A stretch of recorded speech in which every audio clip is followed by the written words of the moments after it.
Hey everyone, welcome to my channel F1 with Shikhar. Hope you're all doing good. Um, this is my first live stream, first ever live stream, one of many, hopefully. And today I'm going to be bringing you day two of the Bahrain testing, which has started. It is 6 p.m. here in Melbourne, and the stream. I just started the stream, literally uh, right on 6 as well. So yeah, looks like Norris, Hülkenberg, Leclerc, and Behrman are out on track currently. The VSC is deployed right now. There were double yellows waving in sector 1 and sector 2, which I think are cleared now. So not sure what happened there, but yeah, looks like we are good to go. Um, I'll be bringing lots of updates as we go on with the testing. Obviously, today's day 2, tomorrow will be day 3, and next week we'll have the second half of the preseason testing in Bahrain, which will be broadcasted completely, which is good for us because I'll be doing watch-alongs. Unfortunately, I can't do watch-alongs um, today and tomorrow because the last hour is being broadcasted today and tomorrow, which means it will be 2 a.m. here in Melbourne. Um, and if you guys don't know me, I mean, I work a professional 9 to 5 job, which means I have to wake up in the morning. I can't be up until 3 a.m. or 4 a.m. On weekdays. But as the season goes on, I'll try my best to cover everything, whether it's race weekends or any other thing. But yeah, as the season goes on, regardless of time, I'll do the live streams, I'll do watch-alongs, I'll bring you post race analysis, pretty much everything you can think of. But yeah, enough yapping from my side. Let's get stuck into testing. So Norris is out on medium tires right now, along with Hülkenberg. Looks like Leclerc and Behrman are out on softs, and Gasly has just come out. The pits as well, he's on his outlap on the hard tires. For those who don't know, you can only run, like, every team can run just one car per day, which is why you might see the drivers sharing the car. Um, Suppose one driver will do the morning session, the other will do the afternoon session, or some drivers may do the whole day, like Verstappen did, like Stroll did yesterday. So yeah, looks like the Williams of Alex Albon is out of the pits as well now.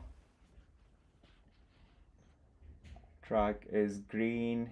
Obviously, this is the second day of Formula One cars running on the track, so it will be pretty green. I think Lewis Hamilton was talking about it yesterday, that how low the grip was overall. Um, I think he said something like this is the least amount of grip he's ever had in his whole Formula One career. Um, he was sort of referencing the track conditions and the car, the rear grip from the car as well. So yeah, um, that's definitely a watch. Sudden, if Lewis Hamilton is complaining about grip, that means there is some issues definitely that Ferrari would be looking at trying to iron out before the season starts in Melbourne here.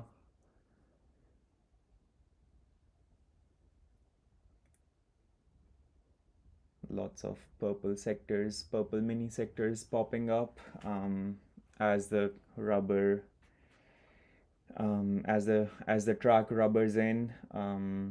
You'll obviously see people getting faster and faster. So there's currently six drivers out on the track.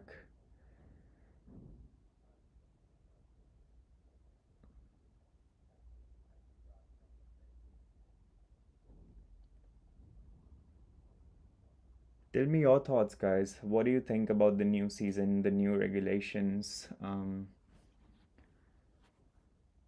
Who do you think will be will adapt the best? I suppose. I personally think a lot of analysts are mentioning that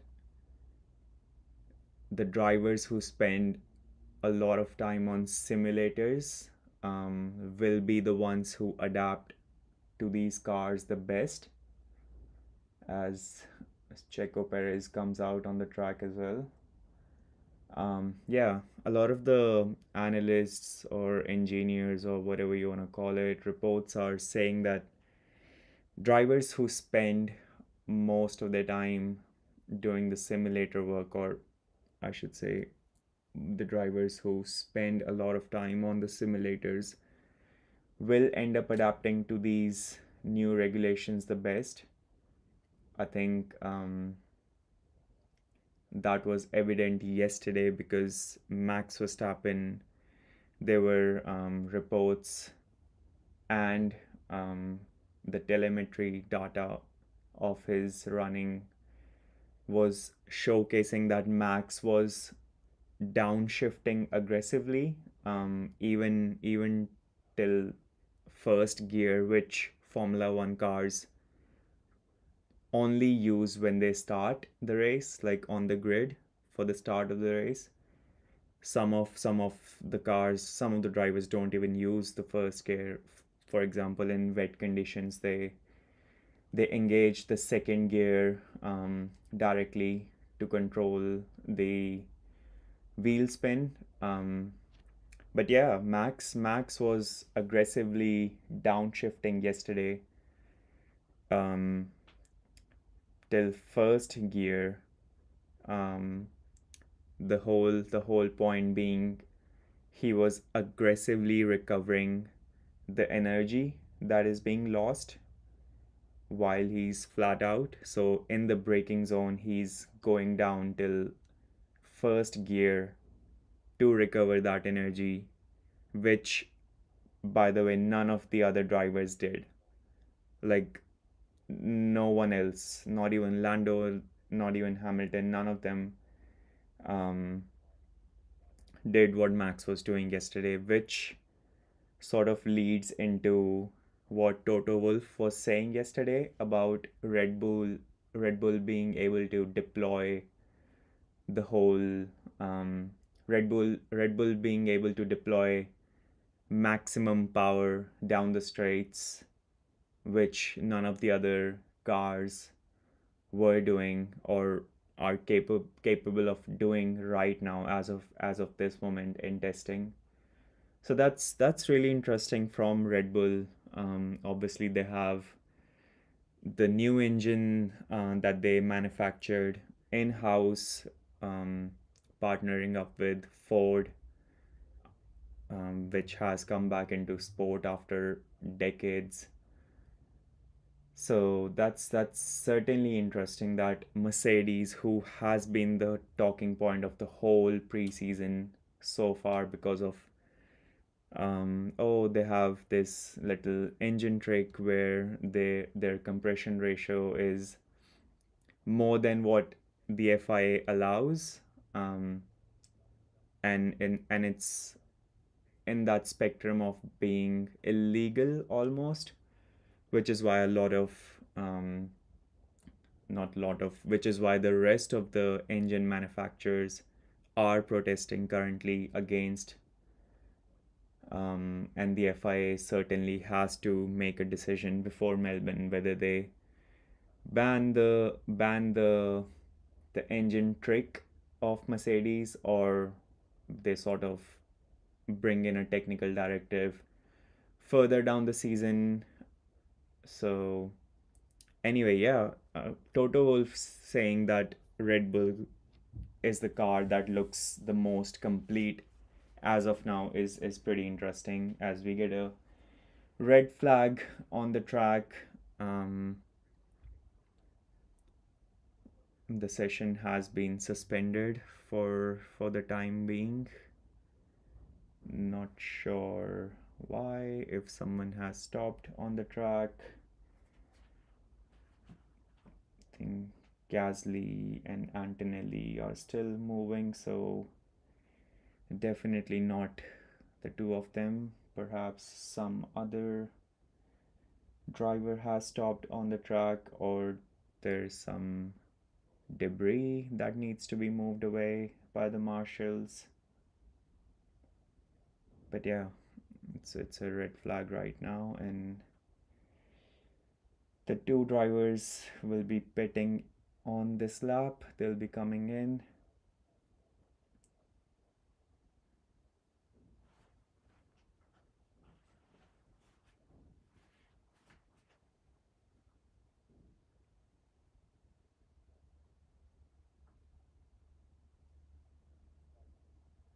So yeah, what do you guys think about the whole engine trick that Mercedes has managed to employ or deploy? It's certainly a marvel of engineering from my point of view. Like, okay, the track has gone green again. It is clear, so perhaps it was some debris that might might have come on the track. You can obviously follow along.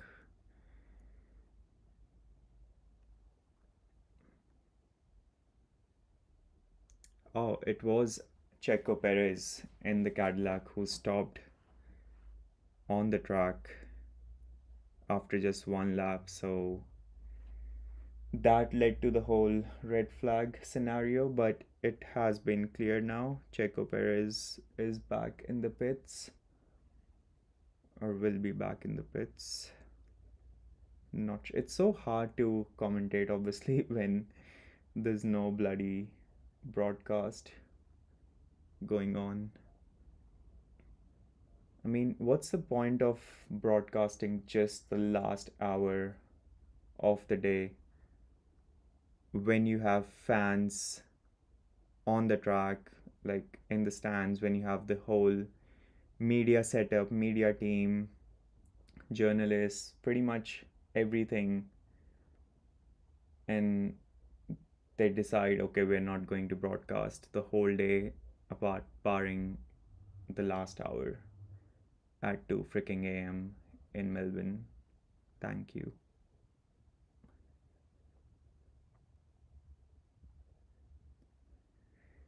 By the way, guys, if you are tuned in right now, thank you so much. It means a lot. As I said in the beginning, it's literally my first YouTube live stream. Um, I don't know what to expect. I don't know what you guys are expecting. Um, but yeah, thank you so much if you're tuning in to watch me um, bring you the second day of testing in Bahrain. of the Formula One 2026 season. It means a lot. Please leave a like, comment, send your chats in, subscribe to my channel because this will be the norm here. I'm going to be building the best and the biggest community in Australia of Formula One because this is something I'm quite passionate about. Formula One is a sport that I absolutely love. I'm super passionate about. I mean, you can pretty much tell that I'm a nerd about it, who's literally watching telemetry data on the screen right now with you guys. So, yeah, I mean, I have no friends, sad life, but yeah. Anyway, it's pretty. Oh, we have our first comment here at Park dash H1B asks why there's no broadcast. It's day two already. I don't know, mate. Apparently, the teams requested FIA and FOM that the first 3 days shouldn't be broadcasted apart from the last hour of each day. It was a specific request from all the teams. Um, they unanimously sent in the request to FIA and FOM. Not sure what the whole point is, and I think we'll never find out. Apart from them being trying to as secretive as possible, I suppose. But how can you be so secretive when literally you're putting out highlights of everything, you're putting out analysis of everything after each session, like even after the Barcelona shakedown, there was the whole media team was present there despite none of it being broadcasted. And then Formula 1 goes out and puts highlights or like key takeaways, key moments from the shakedown.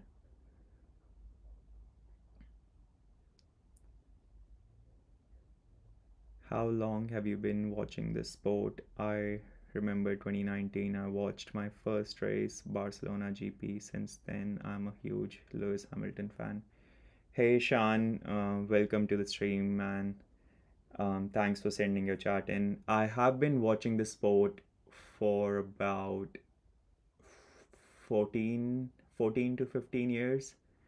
Um, my interest developed when Formula One came to India for um, the Indian Grand Prix, which was obviously, as we all know, was held 3 years consecutively um, in Noida at the Budh International Circuit. That's when I developed the interest, and I've been watching the sport ever since. Um, I absolutely loved the Sebastian Vettel era when he dominated those 4 years, 4 consecutive years, just like Max Verstappen did recently. And then FIA brought the turbo hybrid era, which was the most boring era, um, perhaps in the history of the sport, which made me, a nerd of Formula One, lose interest essentially because Mercedes was so far ahead of everyone else.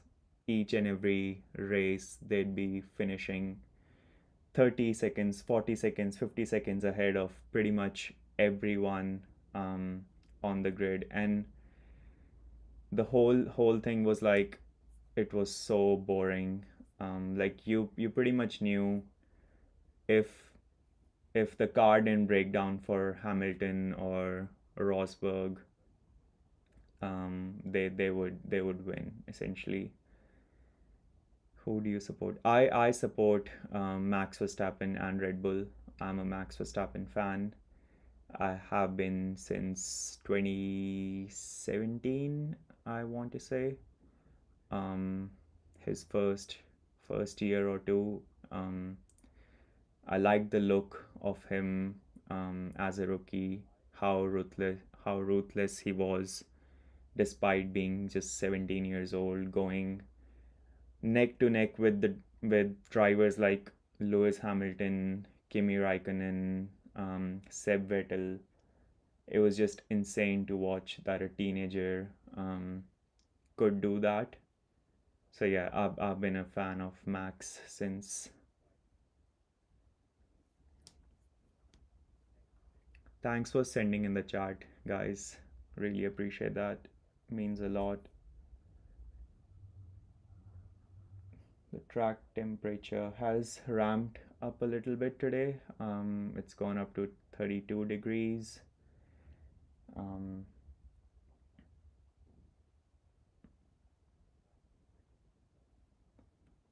it's currently,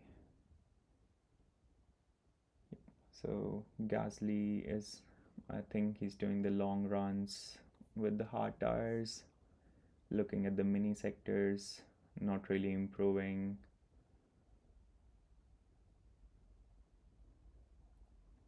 So you can say the same thing about Max winning literally every race from 2022 to 2024. Absolutely, man, absolutely.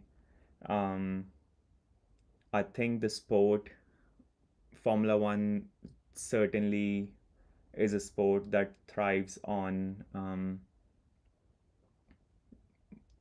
viewership, excitement. I want to say, um, because I haven't come across many people who just want to watch one single driver or one single team dominate every single race or every single session, every single time they go out.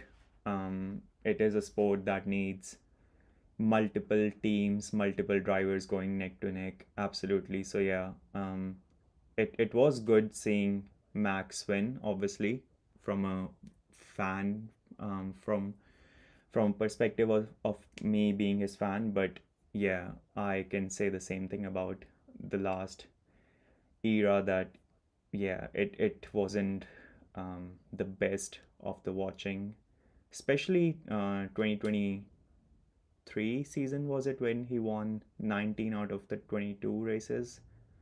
That was just insane. Like, all you need to do was watch the start, like watch the cars get off the line, and you knew essentially that Max will be the winner at the end.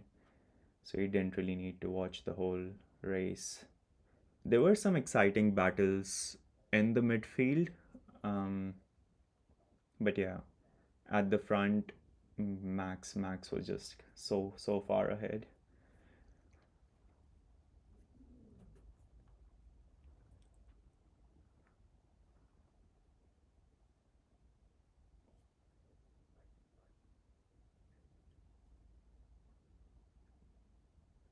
Currently, Gasly, Behrman, and Hülkenberg on track doing their programs.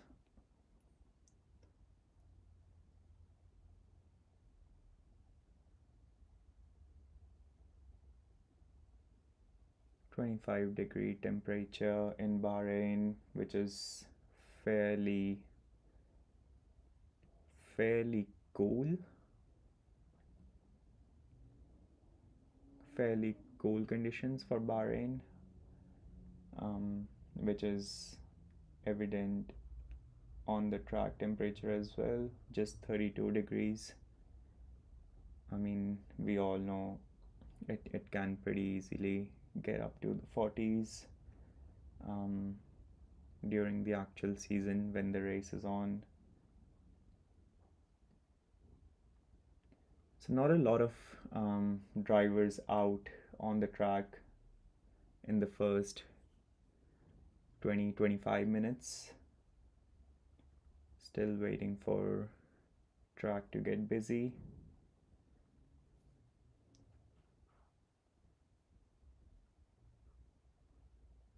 let me know your thoughts, Ishan, about how you felt watching the turbo hybrid era, if you did, um, since you're a Lewis Hamilton fan. How did you like Lewis winning pretty much every race, every session? Um, Obviously, barring the season where a YouTuber from Monaco beat him, Mr. Nico Rosberg.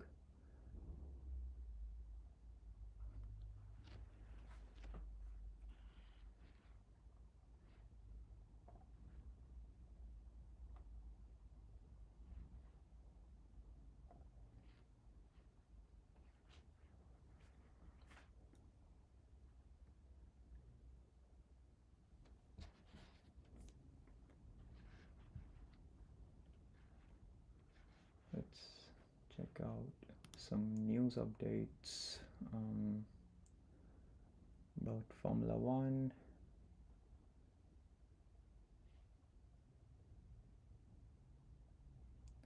Okay, so the drivers who will be doing full days today are Lando Norris, Isaac Hadjar, Charles Leclerc, Fernando Alonso, Oliver Behrman, and Pierre Gasly.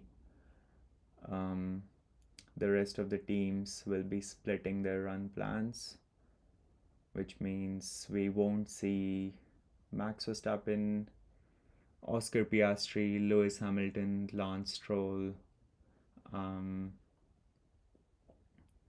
Esteban Ocon, and Franco Colapinto. So that's your lineup for today.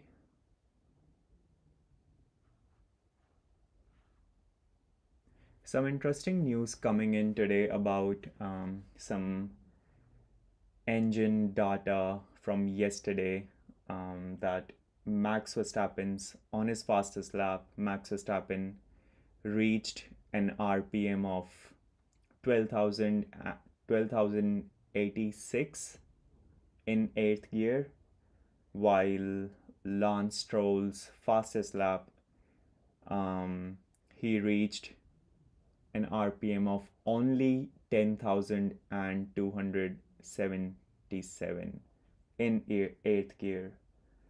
Now that is super super interesting. That's a difference of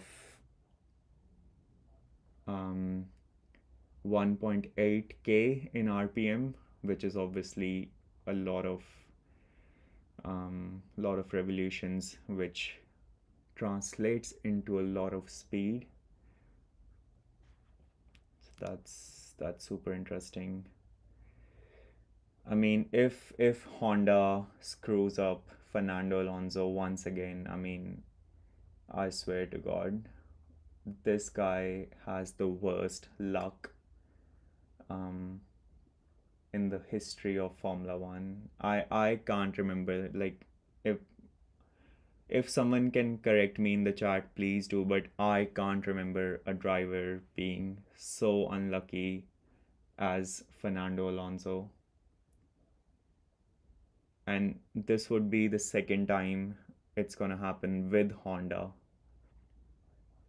I'm pretty certain he'll be, like, last night he'll be thinking about Honda following him. Um, yeah, it's insane. I really hope that Aston Martin does not screw up Fernando Alonso's season because of their partnership with Honda for the engine, because I can bet my life that Adrian Newey will have cooked an insane aerodynamically efficient car. 100%. Like there's no, he Adrian Newey is like a cheat code in designing a Formula 1 car. The guy has more than 10, 11, um like his world championships are well into two figures. So yeah, if Fernando doesn't do well, I'll be willing to bet my life that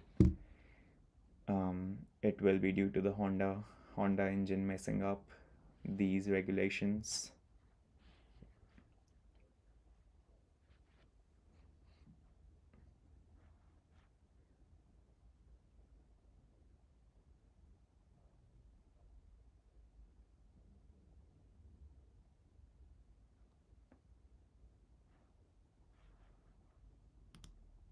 By the way, guys, did you see the onboards of the cars from yesterday?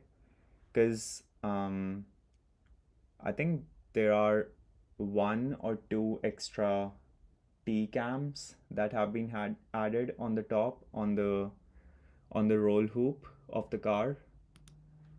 So I certainly think they look much better than previous year, much more stable. Like if you watch Lando Norris's fastest lap, the onboard that Formula One put out on their social media, like it it is it looks amazing. Like the car looks really planted, the camera looks really stable.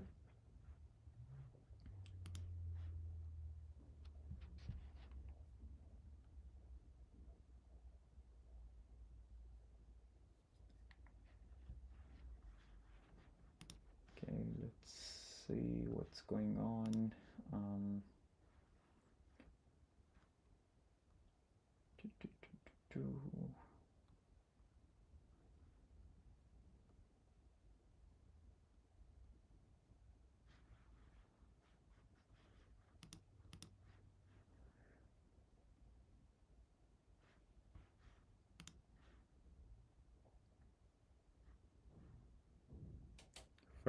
Ferrari is running some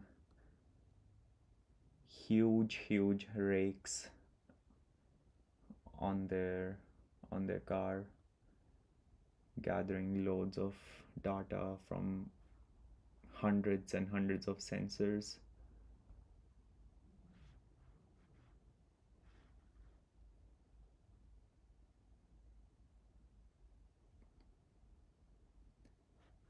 Okay, so there's a yellow in the pit lane currently. That's interesting. Liam Lawson is out for Racing Bulls as well. I'm actually very talking about Liam Lawson and Racing Bulls. I'm actually very excited to see how Liam Lawson and Arvid Lindblad do this year.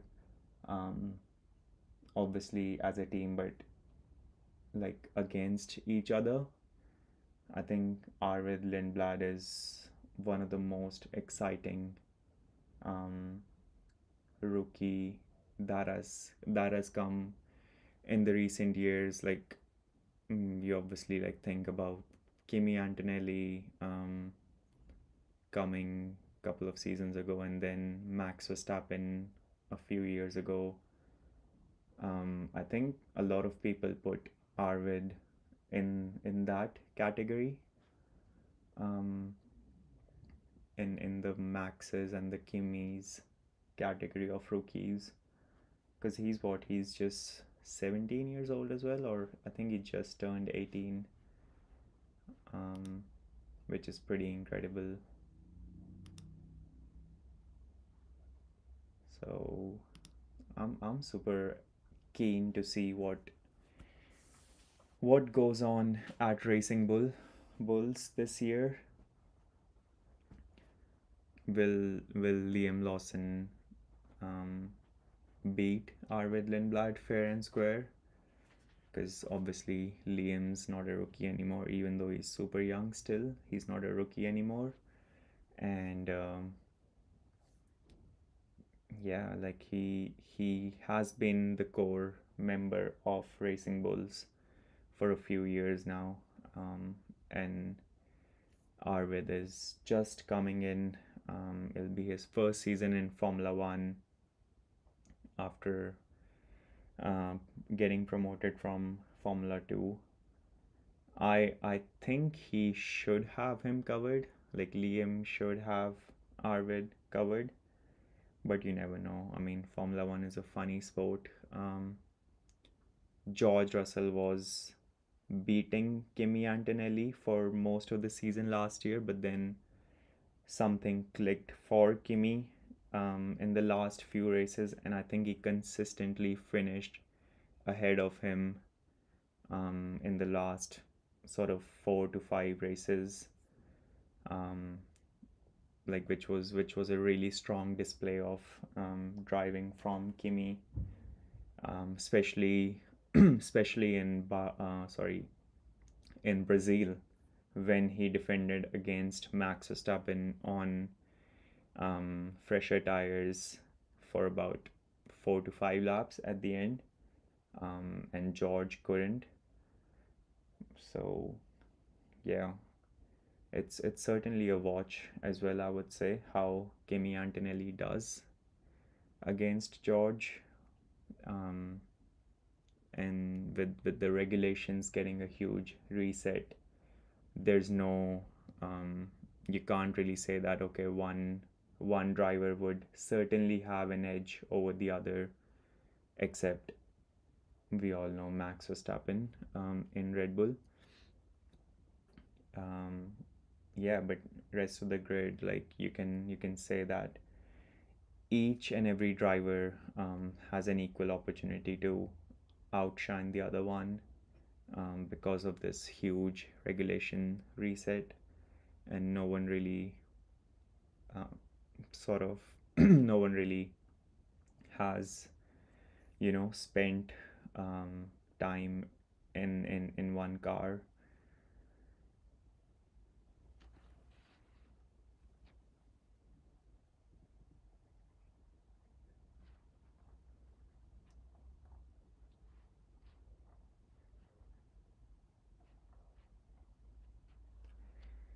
Please make sure you subscribe to my channel.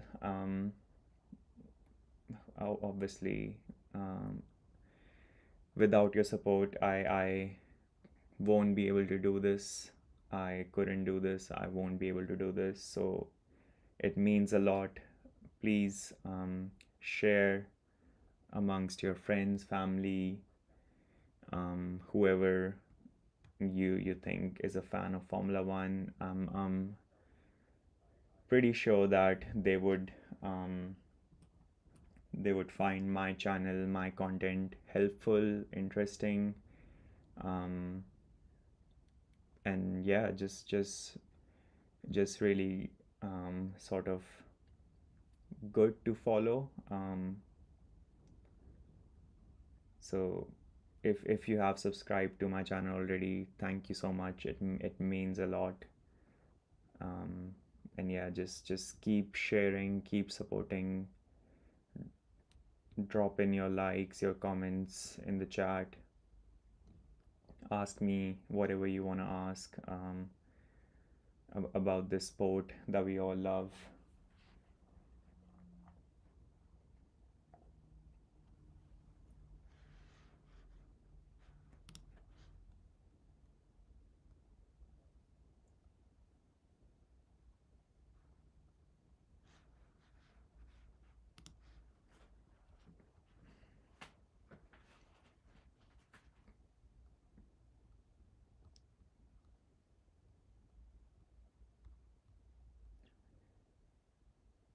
Just a couple of drivers on the track out right now.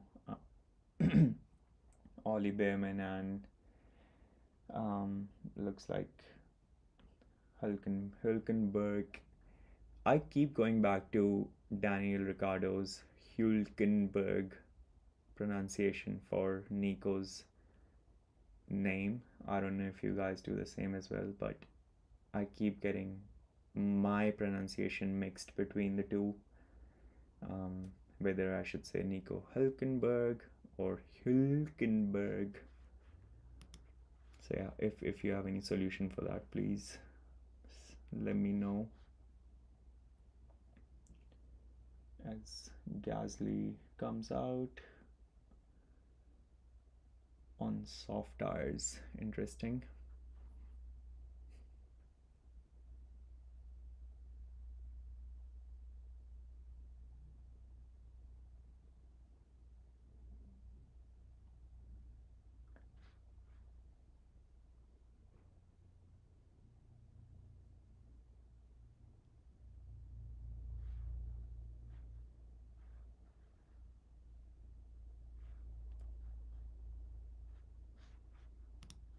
It's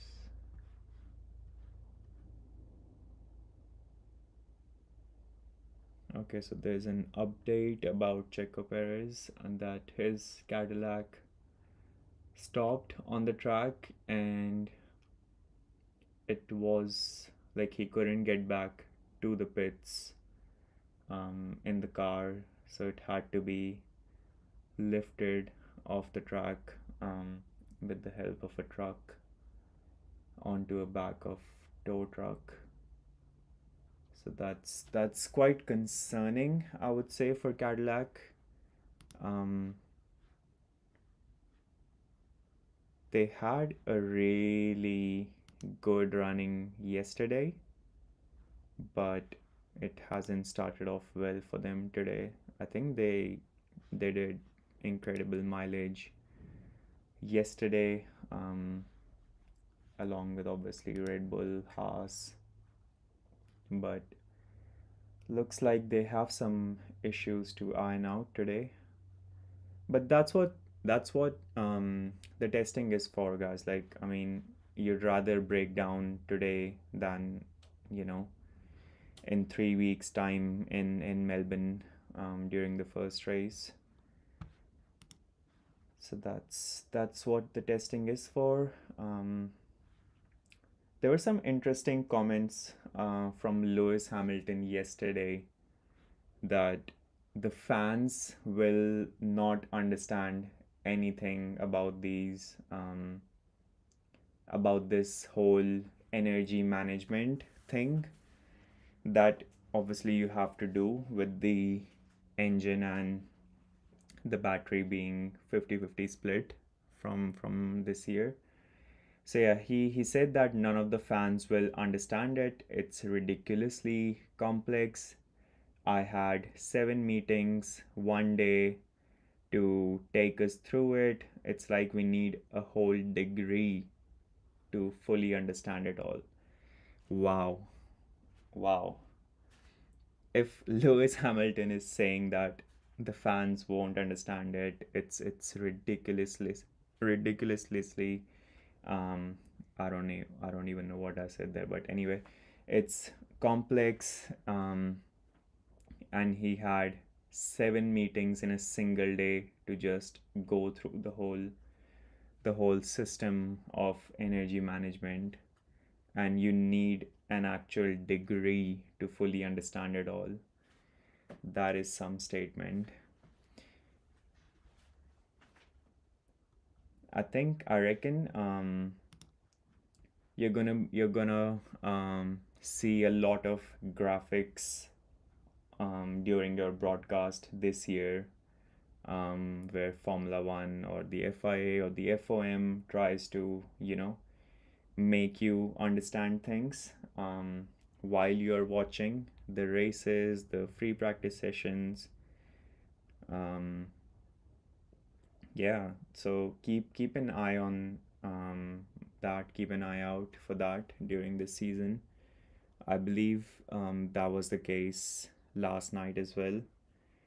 That um, there were a lot of graphics that the FOM was displaying, explaining different systems, how the battery mode will work, how the overtake mode will work, the boost mode will work, the active aero. Obviously, if you don't know still, if you have been living under a rock, um, Formula One has introduced active aero this year, which means there is no more DRS, unfortunately, or fortunately, because it was getting pretty useless towards the back end of the previous era or the previous regulations. But yeah, um, So essentially, your front wing flap and the rear wing flap will be adjustable, will be movable on every lap, on every straight. So there's like you sort of still you're still looking like in terms of visibility, you're still sort of looking at the rear wing flap opening up like DRS, but it's going to be available to every driver on every lap on every straight. So that is something that is really interesting to me to see how that goes. Whether it's going to create um, a huge train of cars that can't overtake each other because the drag is so reduced.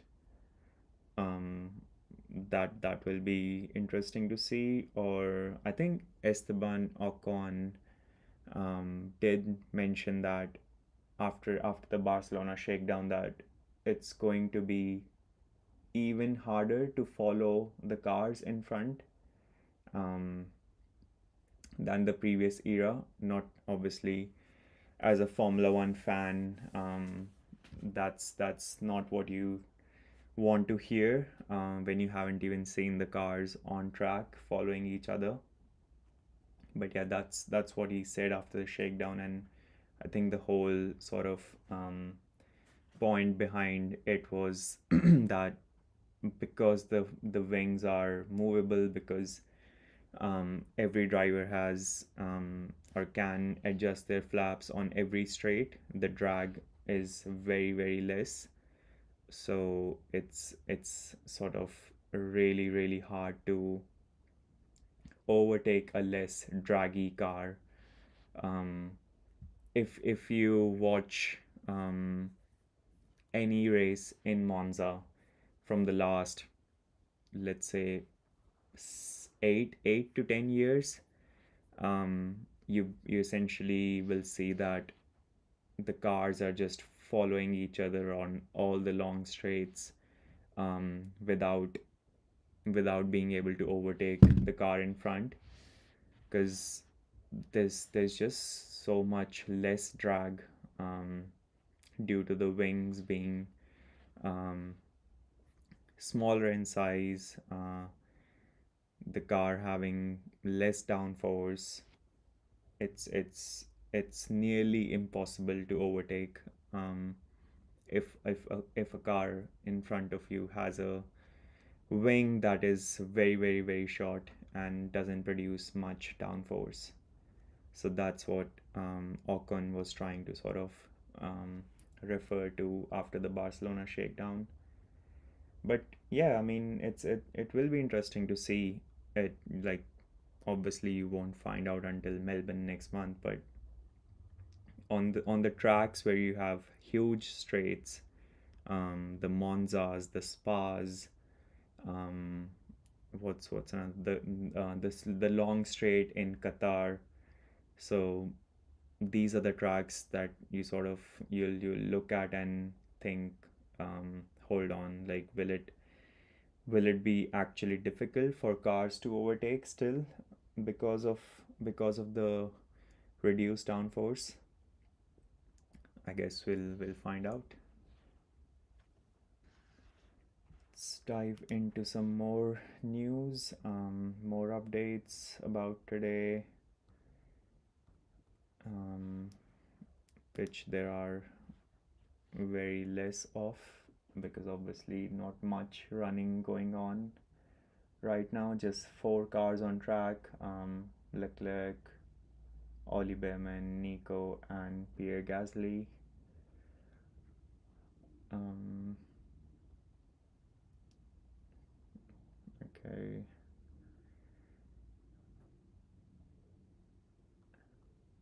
Yeah.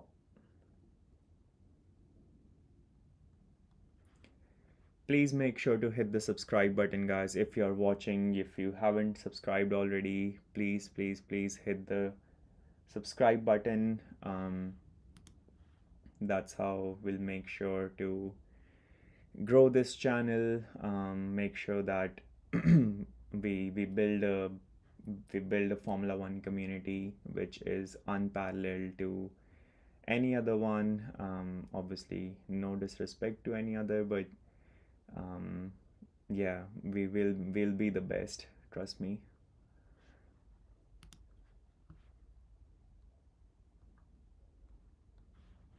Okay.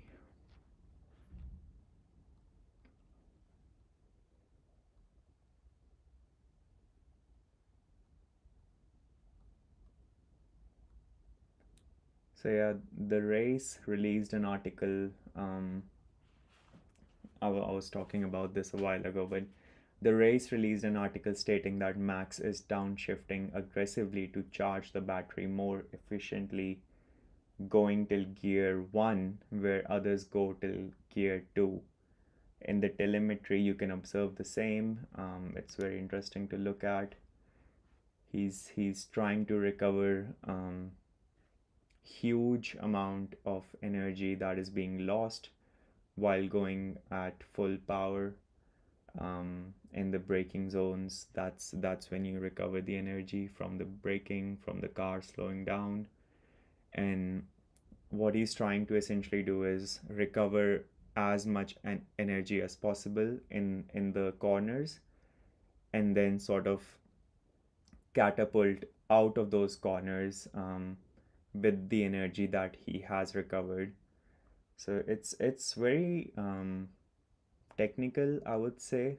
uh, like the management system of energy this year. Obviously, Lewis Hamilton um, stated that as well yesterday.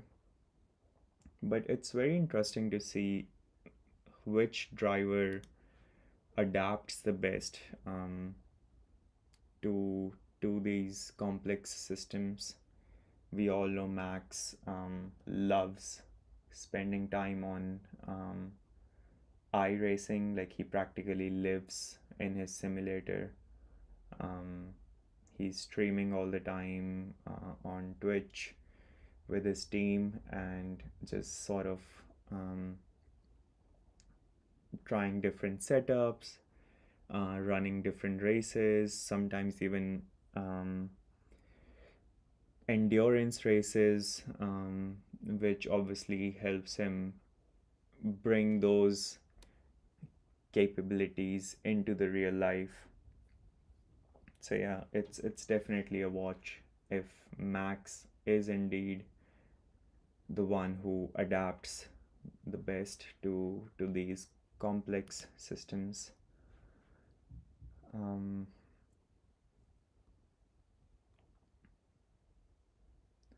Talking about Max's Twitch streaming, yesterday Lando Norris was in his.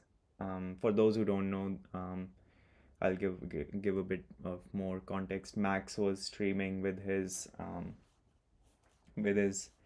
team Redline uh, yesterday, and I think they were playing Counter Strike, and Lando Norris was in his chat on the stream, and he said that I've bet on Max P1 in Australia.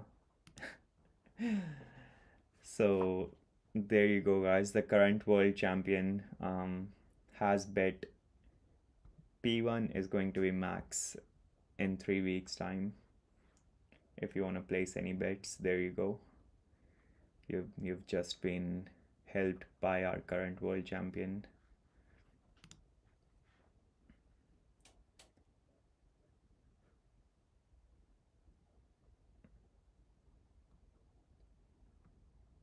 Apparently, Max, um, after he completed the testing yesterday, he went out on the go kart track and just ran some more laps in a go kart. I mean, this guy is just like, he lives and breathes on the track, whether it's a Formula One track, whether it's an iRacing, whether it's a go kart track. Just put him in a car and just send him around.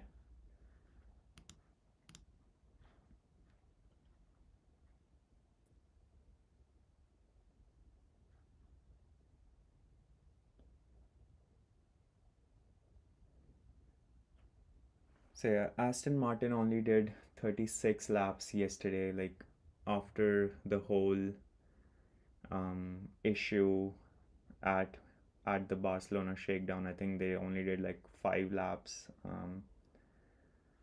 before breaking down, doing just 36 laps on the official day one of testing. I think that's a really bad look um, on their side. You can argue that, oh, Williams wasn't even at the shakedown. They did literally 0 laps at the shakedown, but I think it's important to know that that they did a couple of filming days where you're allowed to do like about 200 kilometers of running, and then yesterday, like, Williams put in the work. They went out there and clocked some impressive mileage. um, so yeah, like, as of now, I think it's um, very much a concern for Aston Martin and Honda, whatever is going on behind the doors.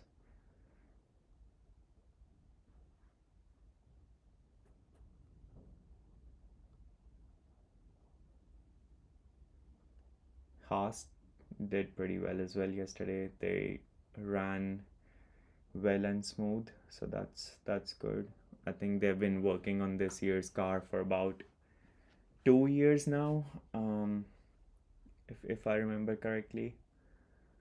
So yeah, like, imagine if Haas pulls up to Melbourne and they out qualify Aston Martin, Racing Bulls, Williams, um, yeah, like all the teams that you would bet your money on to be in the midfield, like the strong midfield teams, and Haas just out qualifies them in Melbourne in 3 weeks' time. I mean, I won't complain.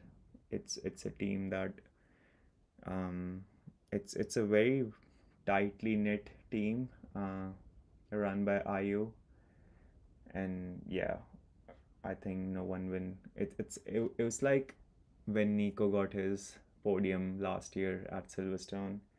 Nobody complained. I think that's what will happen if you find out that Ollie Behrman and Ocon are doing well.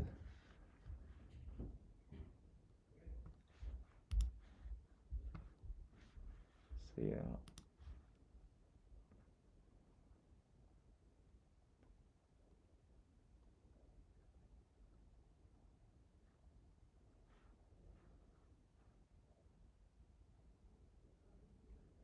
Okay, so Checo Perez did come back out. I believe Cadillac has fixed the issue, so that's good news for them. That which means it was only a minor issue, not a major one. I think one of the major issues yesterday was experienced by Mercedes, who when Kimi Antonelli did did like, I think he only did like one lap, and then he was in the pits for like 2 hours, and I think there were some issues that they identified in the rear suspension, and they had like a hammer out to to rectify whatever issue um, they had with the suspension. Like, they were literally hammering the car, but it's good that they rectified it.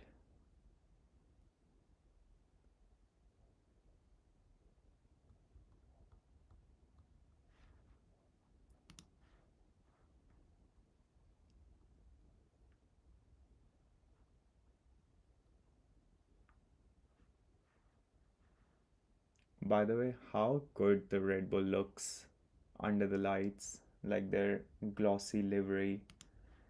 Um, it just it just glows under the lights, and Yeah, it looked so nice.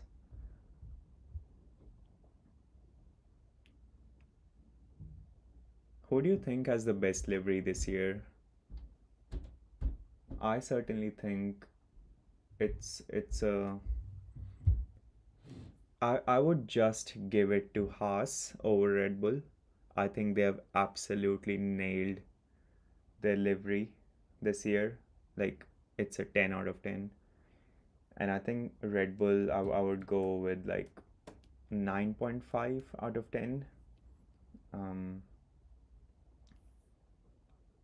with obviously them bringing the glossy paint um, instead of the matte finish, which they have been consistent with since the last God knows how many years.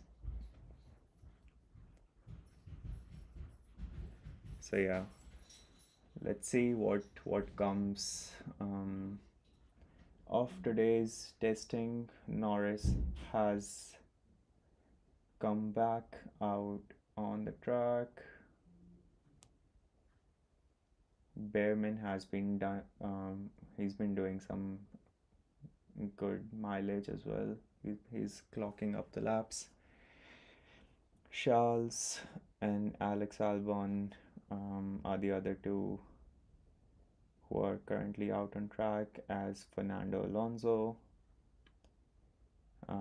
also comes out.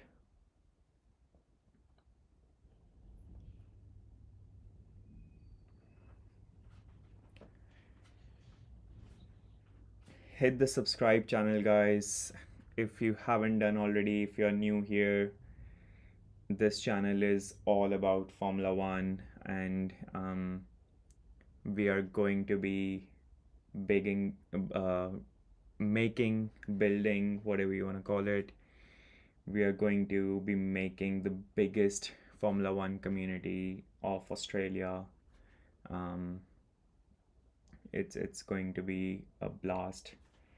I've only just started this channel about a month ago, I would say. I've been posting some shorts consistently, a couple of long form videos as well, and this is literally my first ever live stream. Um, I don't, I, Before I went live, I was like, oh, what am I gonna say? What am I gonna do? I've never done this before. But then I was like, let's just do it. Like, you know, in life, when you overthink something, you just sort of um, get it wrong eventually. Um, so yeah, I was like, you know what? Screw it. I'm just gonna go live. I'm just gonna do my thing. Um, and I'm sure there are a lot of people out there who love Formula One like I do, and we all can, just chill, just hang out together, um, and just follow the day two of the Bahrain testing. So make sure you hit the subscribe button on my channel, and excuse me if um, I'm yapping more than I should. If I am um, if I'm fumbling, if I'm um, you know not meeting the expectations you maybe brought. I apologize for that. It's my first live stream. I'm a plain amateur right now, and I'm learning to do this YouTube stuff. Um, I've learned a lot, to be honest, in the last 1 month. Um, Whether it's editing, whether it's researching for content, it certainly has made, like, the amount of respect I have for content creators now is just gone to a next level. The amount of work that goes behind the scenes to even make a good short video or like an Instagram reel. It's just insane, and hats off to everyone that's hustling out there and pushing out content um, for people to see, to consume. It's just incredible.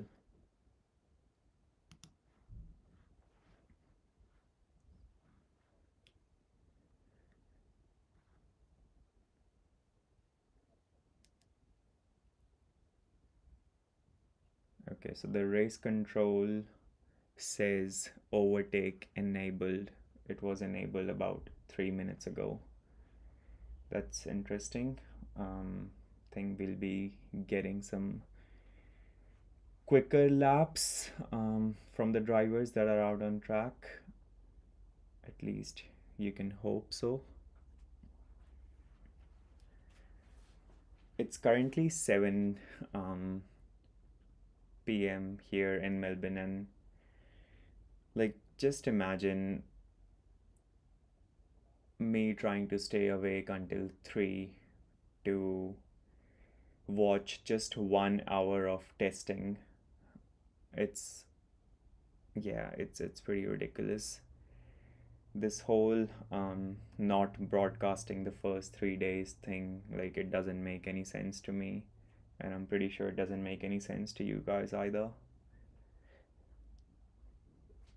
Anyway, we move on. Can't sort of dwell over things that are not in our control.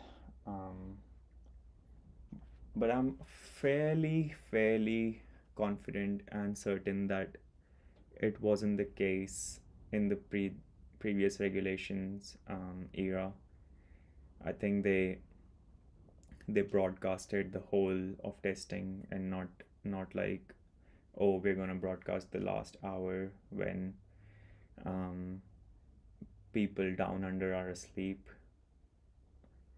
Like I know they tend to cater to the European market, but like come on guys, you have fans all around the world, and yeah, it's actually anyway.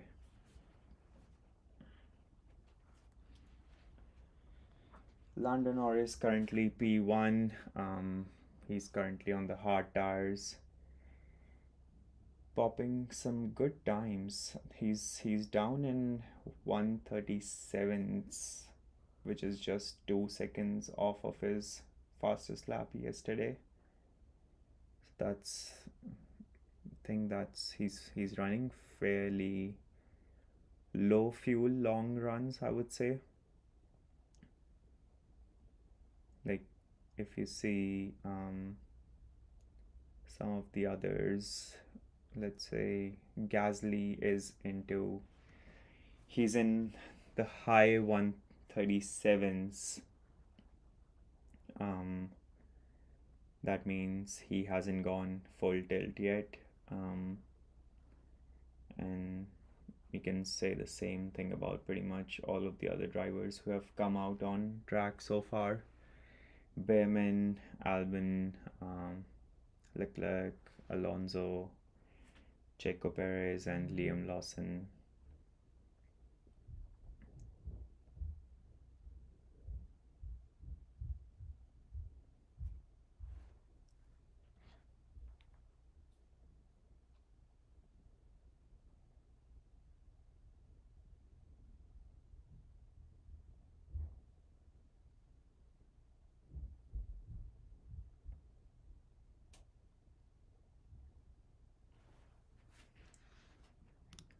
Let's get back into some news. What's the latest?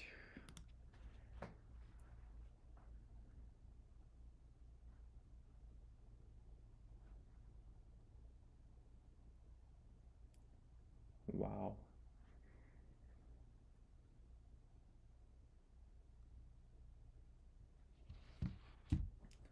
Racing Bulls, like the aero rakes on the Racing Bulls are absolutely huge.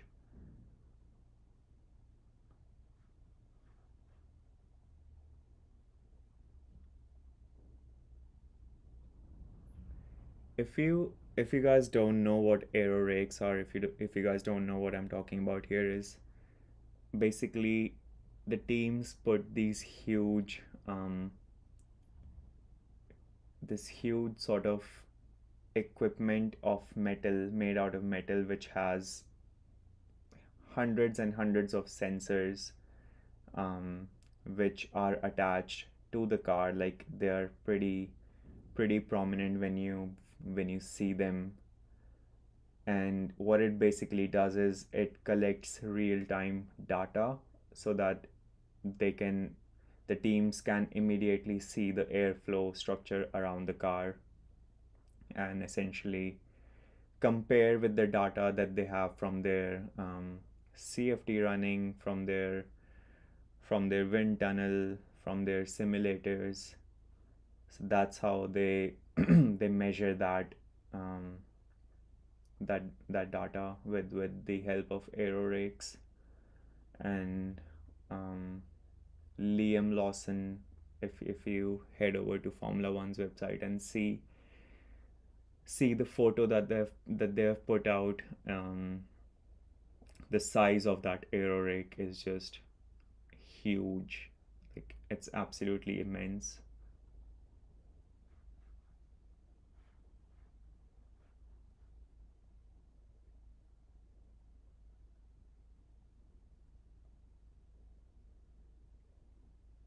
This, by the way, this air the data that they collect from aero rakes, it can also be um, used as information that can be helpful to develop upgrades down the season. So this data that they collect in this preseason testing, it's sort of very important for the whole season, and like not just a particular session.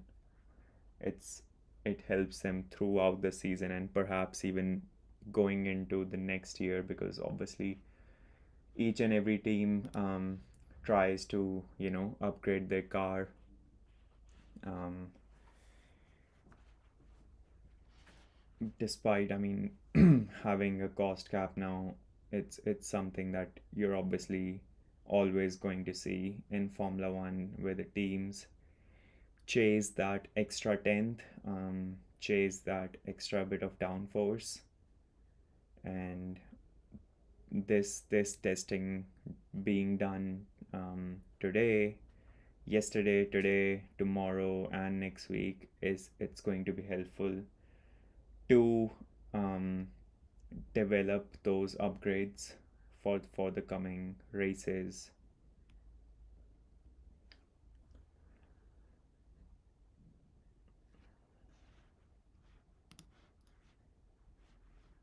Right.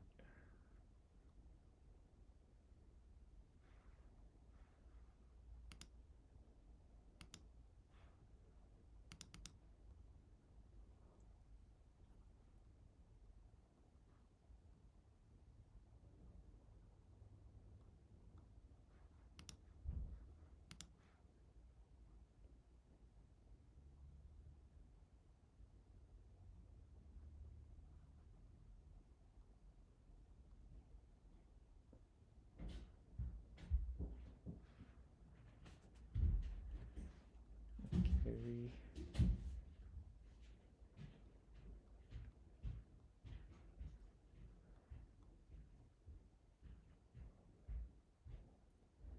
So Behrman is finally pitted. I think he did well over 30-35 laps during that program.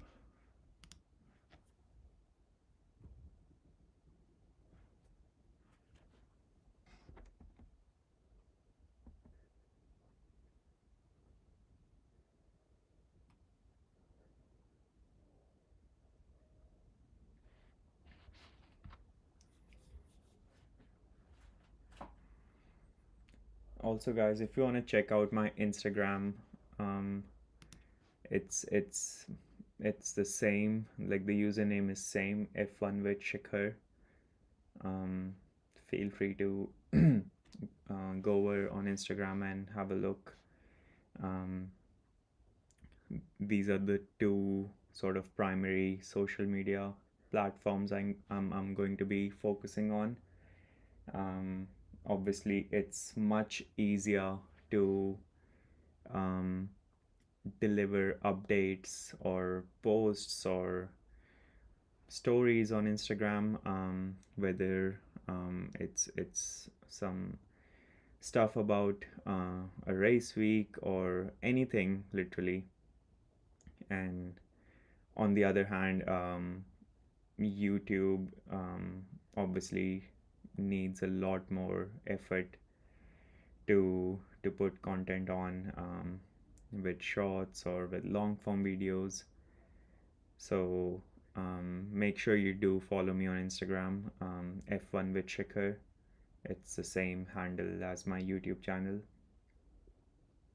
And um, yeah, like for following on Instagram would definitely like help you um, keep updated with everything that is going on in Formula One.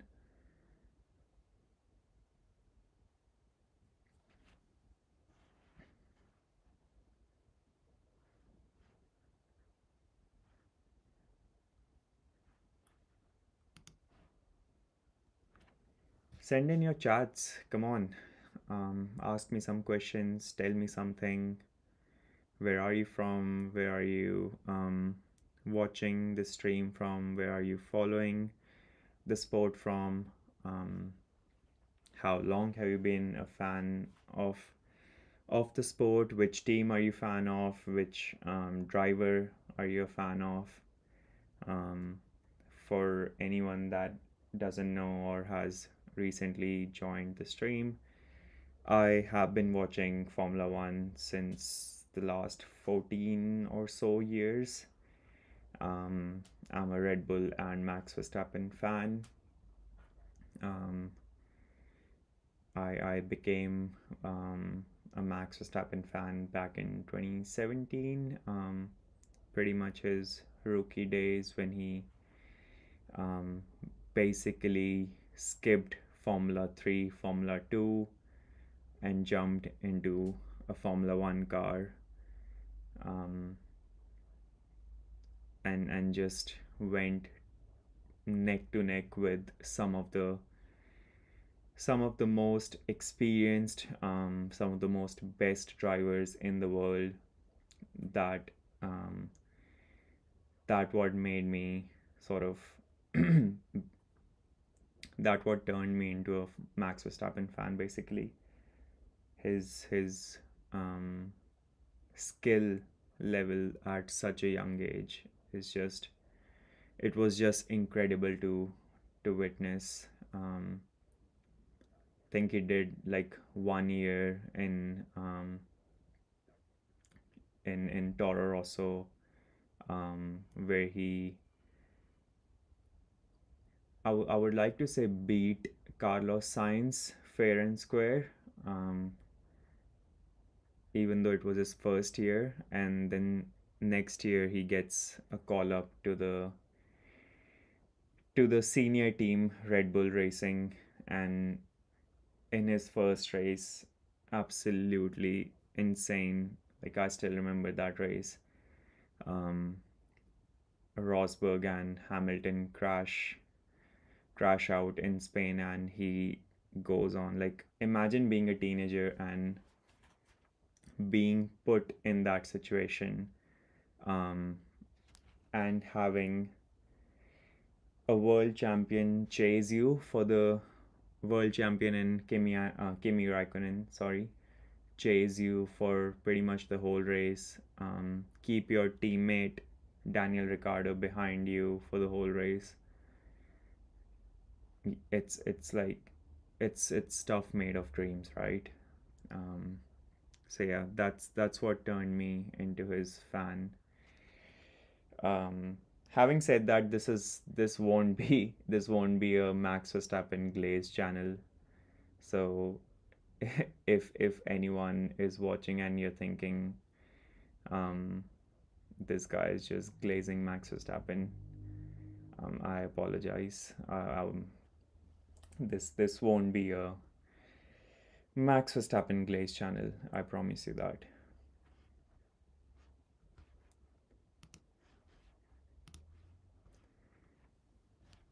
Can we get to 40 subscribers, guys? Come on. We are currently at 37. Can we get to 40? It's just three more. Share it with your friends, share it with your family. I'm pretty sure you guys would have people who love Formula One just like you and I do. So share this stream with them, share this video, share my channel with them. Make sure you hit that subscribe button right now. Right now. Come on, let's get to 40 subscribers.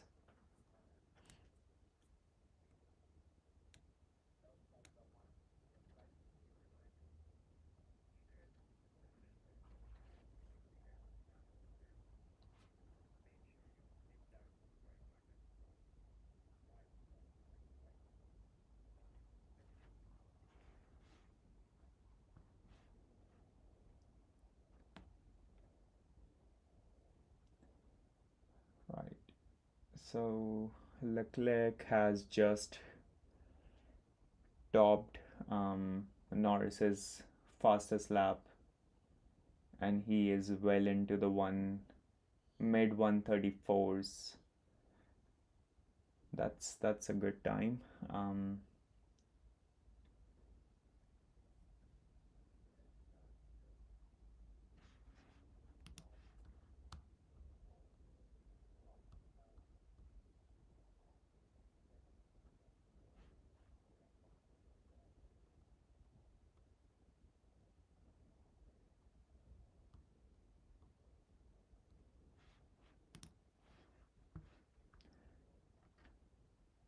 Correct me if I'm wrong, but Norris did his fastest lap yesterday on C2 tires, right? While Max did his fastest lap on C3 tires, which means Norris had a was on a tire which was a step softer. Am I wrong in saying that? Correct me if I am, please, in the chat, someone.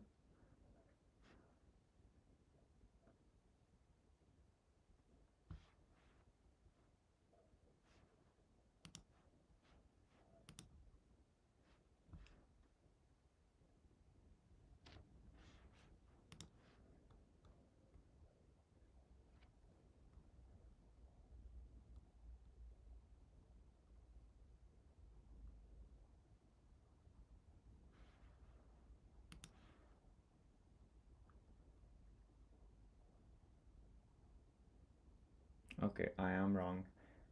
C2 is actually harder, a step harder, because we have a brand new C6 compound this year, which is the new ultra soft compound, um, which is expected to be used at certain street circuits like um, I think Monaco would definitely be one.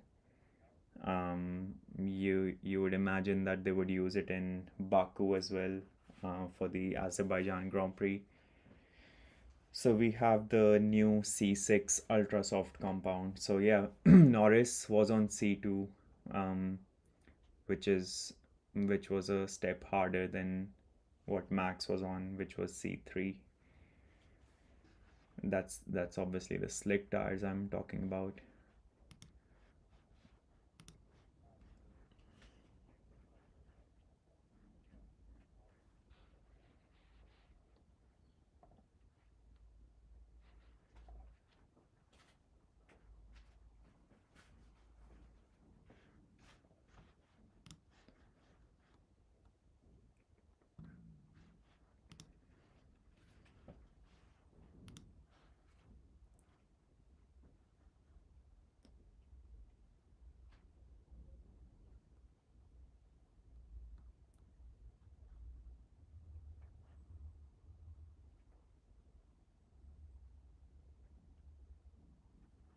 Not much action on the track right now, guys. Even though the track temperature has gone up a bit, it's gone up to 36 degrees. It's just Liam Lawson who has pitted now, which leaves just Pierre Gasly, the sole driver on the track right now. Let's see if he stays out or he comes in as well. He does come in, so the track is absolutely clear. That means no one is on the track as of now.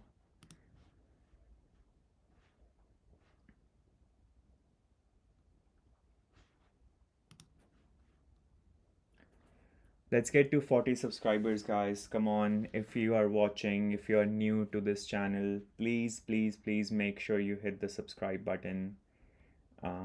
Show your support for the channel. Let's grow together. Let's create a beautiful Formula One community that we all can be proud of. As a fan of this lovely sport, so yeah, let's get to 40 subscribers. We need just three more. Let's go. Come on. Let's hit that subscribe button.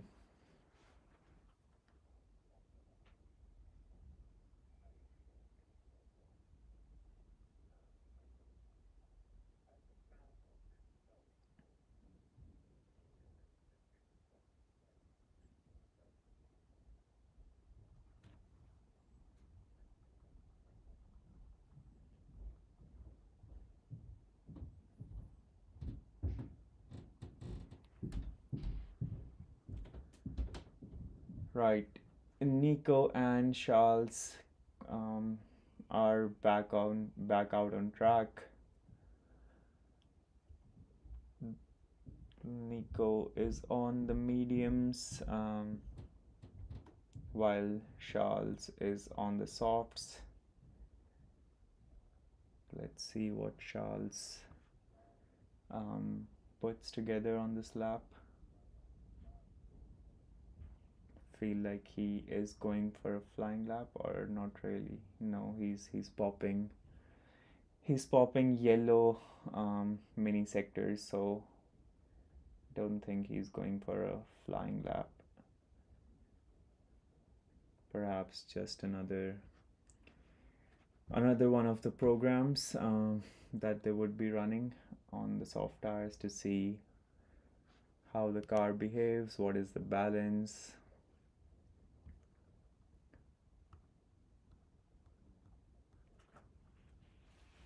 So yeah, not much action in the first hour and a half, unlike yesterday, which was, I think, as soon as the green light went at the pit exit, Max was right out on track, and he started pumping laps, consecutive laps for the first hour or so, and the other drivers followed suit as well. But not much running so far. I have to admit, I was expecting a bit more, but that's fine. We've got another hour and a half to go for the morning session. So let's see what else is there for us to update.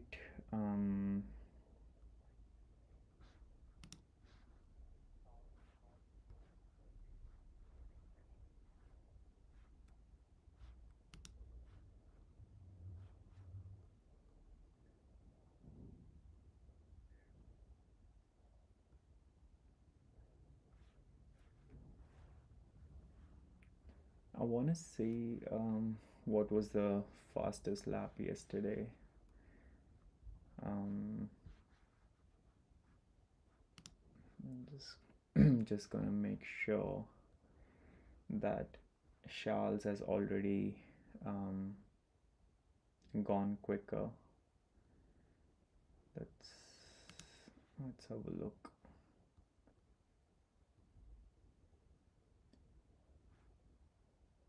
So yeah, Lando Norris did a time of 1 minute 34 um, seconds, and his time was 1:34.669 to be precise.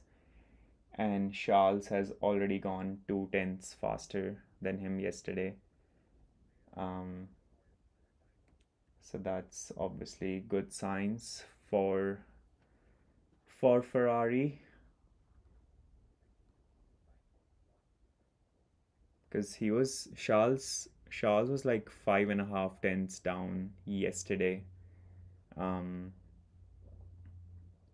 and yeah, I think the next best was right here we go. Yeah, the next best was Ocon, who was almost a second down um, to Lando Norris. He was 9 tenths behind. Piastri was 9.5 tenths behind as well. The interesting thing for me was George Russell was 1.4 seconds off Lando Norris. I mean, obviously, the timings don't mean much in testing. We all know that. But if I were George Russell in that Mercedes, which has been the talking point of the whole preseason so far, um, with their engine trick, I would have liked to be at least in the top three if I were George Russell.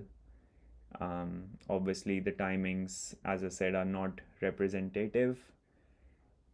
Um, but yeah, I find it very hard to believe that Ocon in a Haas is 5 tenths quicker than George Russell in a Mercedes. So yeah, let's. I guess we'll wait. Um, we'll find out how today transpires, because um, Kimi would be doing the whole day for Mercedes, if I'm not wrong. Uh, no, actually they'll be splitting with Kimi taking the morning session and Russell taking the afternoon session. So yeah, it will be very interesting to see what Mercedes does today, what they bring out.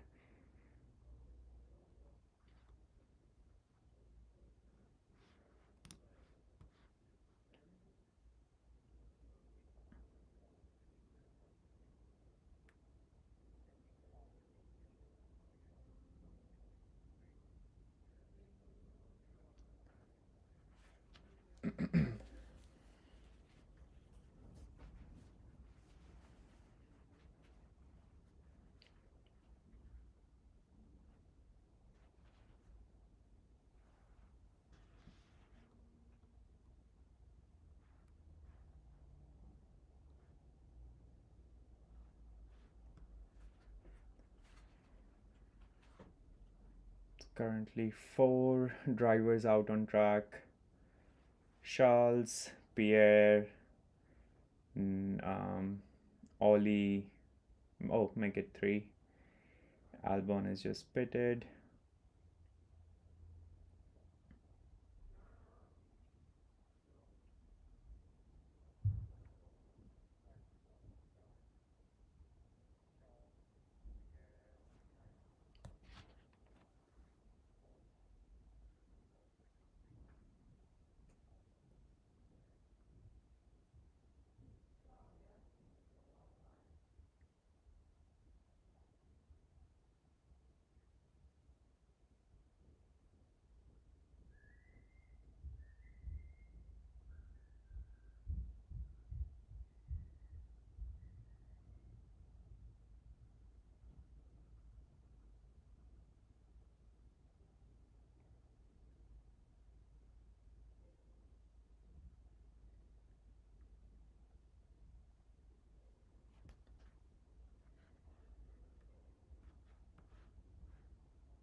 I'll just try to fix the race control messages. Just give me a second.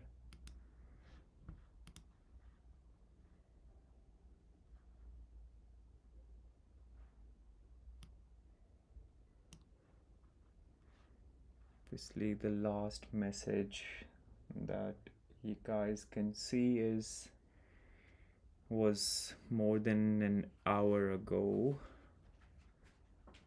So I'm just try to bring this up, up, up, and keep it there perhaps. So yeah, the last race control message was half an hour ago, which obviously you can see that the overtake was enabled. That was the last message from race control, and we haven't had any updates since. Let's keep it there.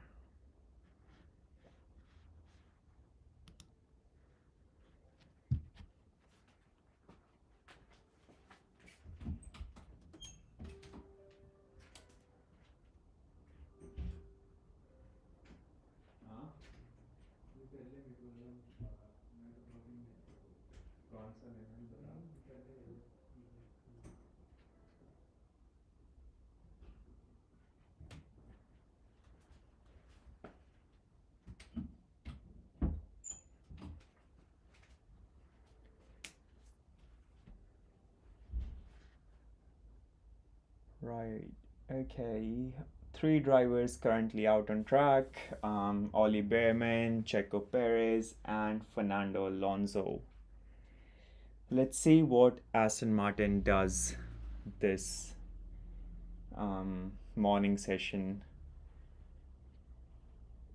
They would definitely would want to run the whole session without any issues today. Whether that transpires, I guess we'll find out. But they definitely need some mileage on their car. I genuinely believe that they are worse than Audi and Cadillac right now, because both of those teams um, coming coming into Formula One this year and clocking the mileage that they have done so far is pretty impressive. Whereas Aston Martin, who has been in this sport for a number of years now, um, has a um, sort of well gelled and established team. Um, the amount of mileage they have been able to do so far is a joke, is an absolute joke. So it's interesting to see what Aston can do today and tomorrow. But as I said, I mean, that's why you test, right? To find out to to find out the issues that you don't want happening come the first day of the um, official season.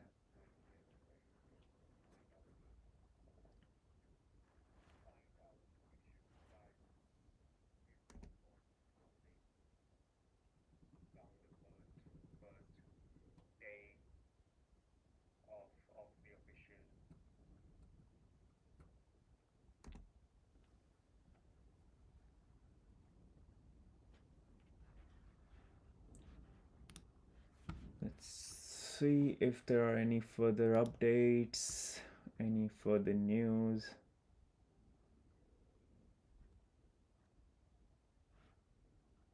Oh, okay. So, guys, huge news coming in just then. It's from Auto Racer. Mercedes power unit cases solved. A new rule set will be signed before the start of the season. Wow. Wow.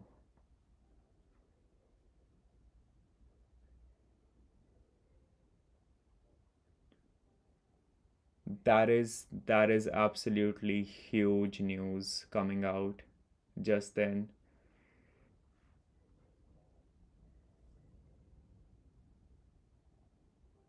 A new rule set will be signed before the start of the season. That means Mercedes, whatever trick they were running until now with their engine, whether it was the material expanding due to heat, or um, a small cavity being left open when the engine is cold, whatever it was to achieve the compression ratio that they were achieving will be banned, or at least there will be a rule set, a new rule set that will be brought into place to shut that. That is absolutely huge.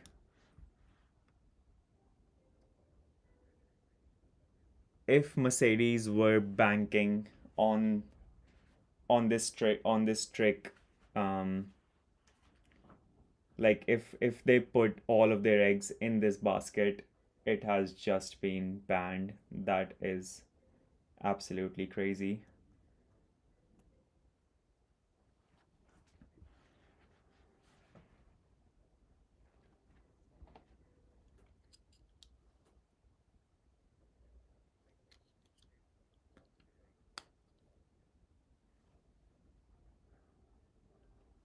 Let me see if I can find out some more info on this. Obviously, as I said, it's coming in from the Auto Racer. They've just put out an article that the Mercedes power unit cases um, solved. A new rule set will be signed before the start of the season. That means FIA has banned whatever trick Mercedes were running until now with their power unit. That has just been banned. That is absolutely huge.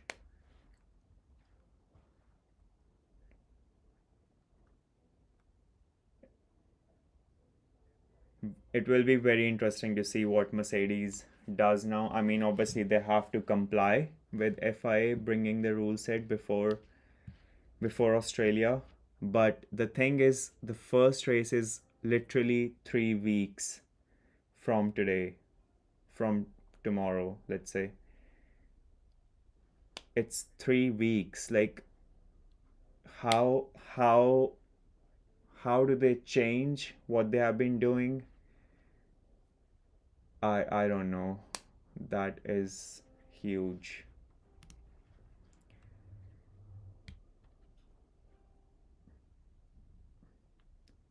To be fair, the way Toto Wolff was talking about it yesterday, it like you could sort of um take a hint from his interview that he expects the FIA to put a full stop on the trick that they are running. But yeah, the rule set coming in before the first race is what makes it really, really intriguing for Mercedes. How are they gonna make it compliant with the new rule set?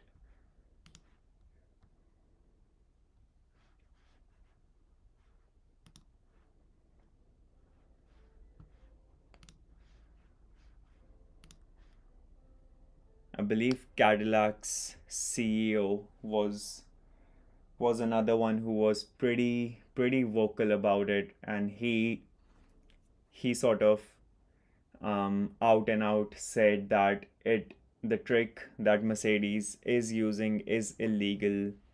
Like he did not use any of the terms like gray area or like a loophole.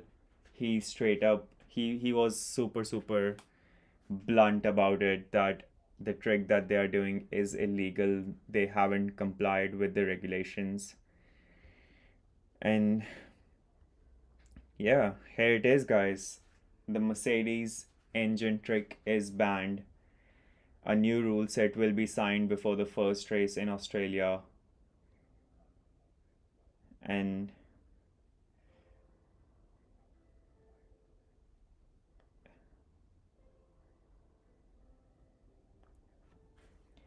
the thing that makes it interesting is there are five manufacturers, engine manufacturers, including Mercedes, and three of them were against it since the last 2 months or so. That were um, Honda, Ferrari, um, and obviously the third PU manufacturer, and everyone was waiting on Red Bull to sort of form their stance about it. And the moment they went against um, Mercedes, that's when FIA had to consider the protest. They had to take it seriously, and here we are, 12th of Feb, less than a month to go for the first Grand Prix. FIA will ban Mercedes power unit trick. That is absolutely huge news.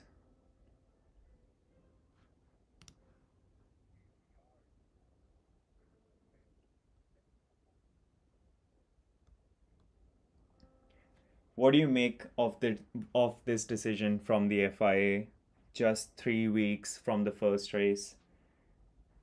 Do you think it is unfair? Do you think it's fair? Do you think they should have waited and sort of let the season start? Um, what do you guys think about it? I mean, we obviously won't find the nitty gritty details about it ever, but to me, I think you need to, if they were within the regulations and they found a loophole just by interpreting the regulations a bit differently, I don't think that comes into that spectrum of being illegal or or let's say cheating. I don't think it falls into that spectrum. Um, but yeah, I mean, we don't know what's actually going on, and that the fact that the rest the rest of the engine manufacturers are protesting about it makes it a bit sus, because at the end of the day, mm, those particular manufacturers um, would have the talent, would have the resources to replicate it, to do the same, but perhaps they thought that the implementing that trick would be a violation of the regulations, and that's why they did not go in that direction, whereas Mercedes thought that okay, we are not violating any of the rules here. It's just a different interpretation of the rules as compared to others, and this is what we have come up with. So yeah, let me know what your thoughts are about this whole saga that has been going on for the last 2 months. Um, but it has finally come to an end. The FIA will sign an agreement for a new rule set to be introduced before the start of the season. Um, I'm just scrolling through comments on the Formula One subreddit, and majority of the people are actually applauding this decision from FIA. They believe that the right thing has been done here, the right decision has been done. Obviously, a lot of people are a bit disappointed as well, because Formula One at the end of the day is all about innovation. And if FIA won't let you innovate, then what's the point of um, having different manufacturers build different cars? Like, you may as well, um, you know, go out and provide the same car to everyone and see who comes out on top. But that's not what Formula One is. It's obviously the sport of the best talent, whether it's the drivers, whether it's the engineers, whether it's the use of technology that goes on in the technology campuses of the teams. It's the best of the best. It's the state of the art, right? And when someone does innovate and then the FIA clamps down on them, it is a bit disheartening. Like, imagine the amount of work that the Mercedes um, engineers and the whole power unit team um, would have done to implement this so-called trick with their engine, to get more power. And they find out that none of the other teams, because they couldn't replicate it or because they didn't think about it, um, they protest against you, and eventually the decision goes against you.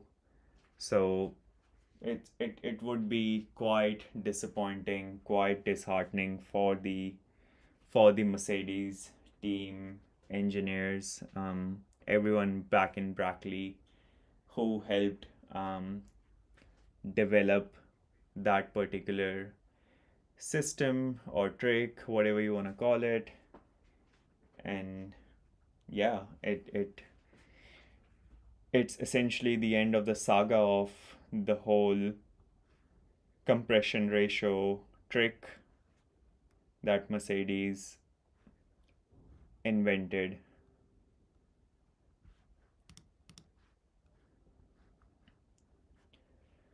All right, back to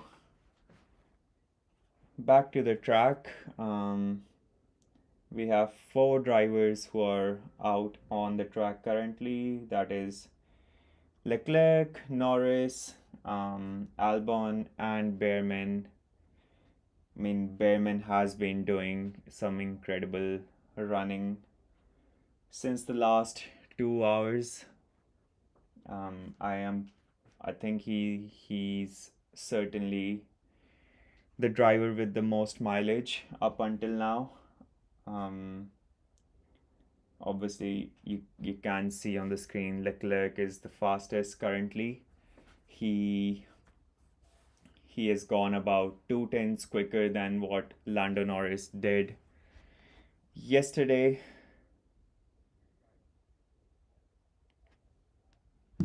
And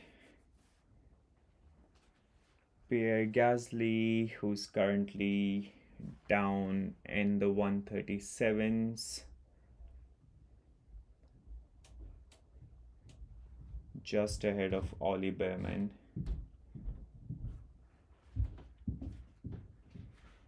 if you guys are new here, guys, come on, let's get to 40 subscribers. We are currently on 37 and need just 3 more to get to 40. So hit that subscribe button that you see next to the channel name.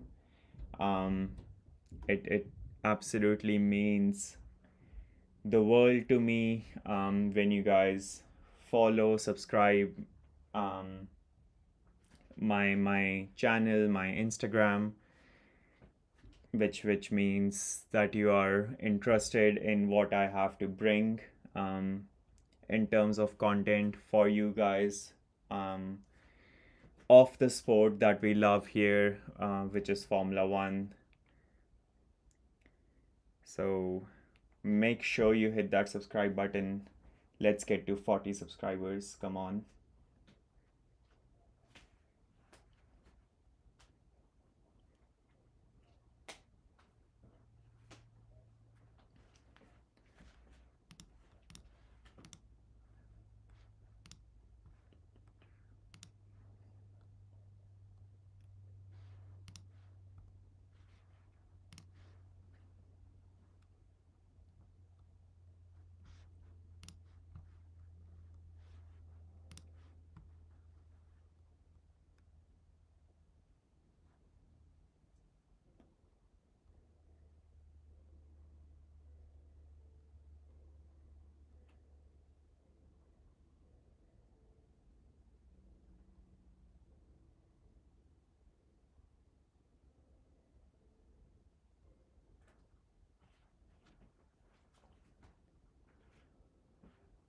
For those who are new to my channel,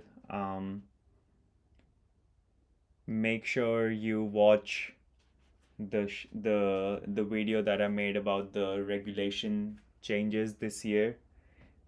If you don't know already, if you have been living under a rock recently, Formula One has hit a huge reset button starting this year. Um, what's new, you ask? I mean, there's for starters, the cars have changed. Um, they've gone 30 kilos lighter. They are narrower. They are shorter, and prior to I mean, instead of the main source of power coming from the engine, it's a 50-50 split now. Essentially, the cars have more power to play with. If there will be a boost mode, um, which will be available to the drivers um, in terms of energy deployment, the energy they recover from braking, from slowing down.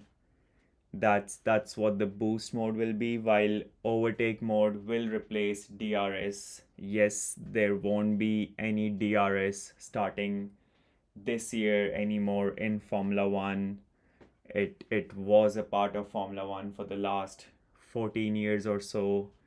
Um, but there's no more DRS. Instead, Formula One cars will have active aero this season, starting this season, which means the driver can move the front wing and the rear wing at the same time on all of the straights at every track. Um, it will be interesting to see how it works out in a track like Monaco, but that's what the active aero will be this year. The drivers will adjust the flaps on the front wing and the rear wing. So that's certainly a watch. Um, if you're wondering how the drivers will overtake if there is no DRS, so it's the fundamental is still the same. Like if you are within 1 second of the car in front at the activation point, you can use overtake mode the following lap, which gives an increase in energy. Like it won't be it won't be a help from the aerodynamics of the car, like drag reduction system, DRS, essentially reduced drag, that the car carries when the wing was shut. But this year the battery will do that work for you, for the drivers. It will give an insane amount of energy, um, for a short distance, which will hopefully help the drivers overtake and then defend, um, from the driver that's behind. And obviously, with the batteries being bigger, there will be a lot of recharging going on. You might hear a term called clipping as well this season. It will be used a lot, it will be mentioned a lot.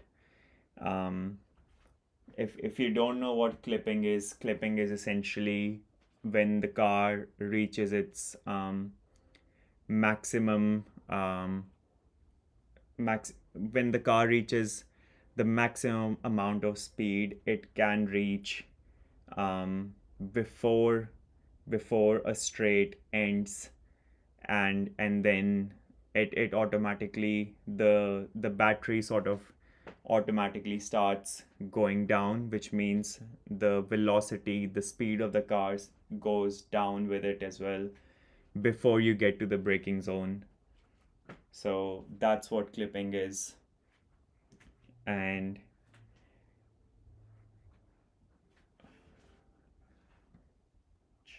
and and and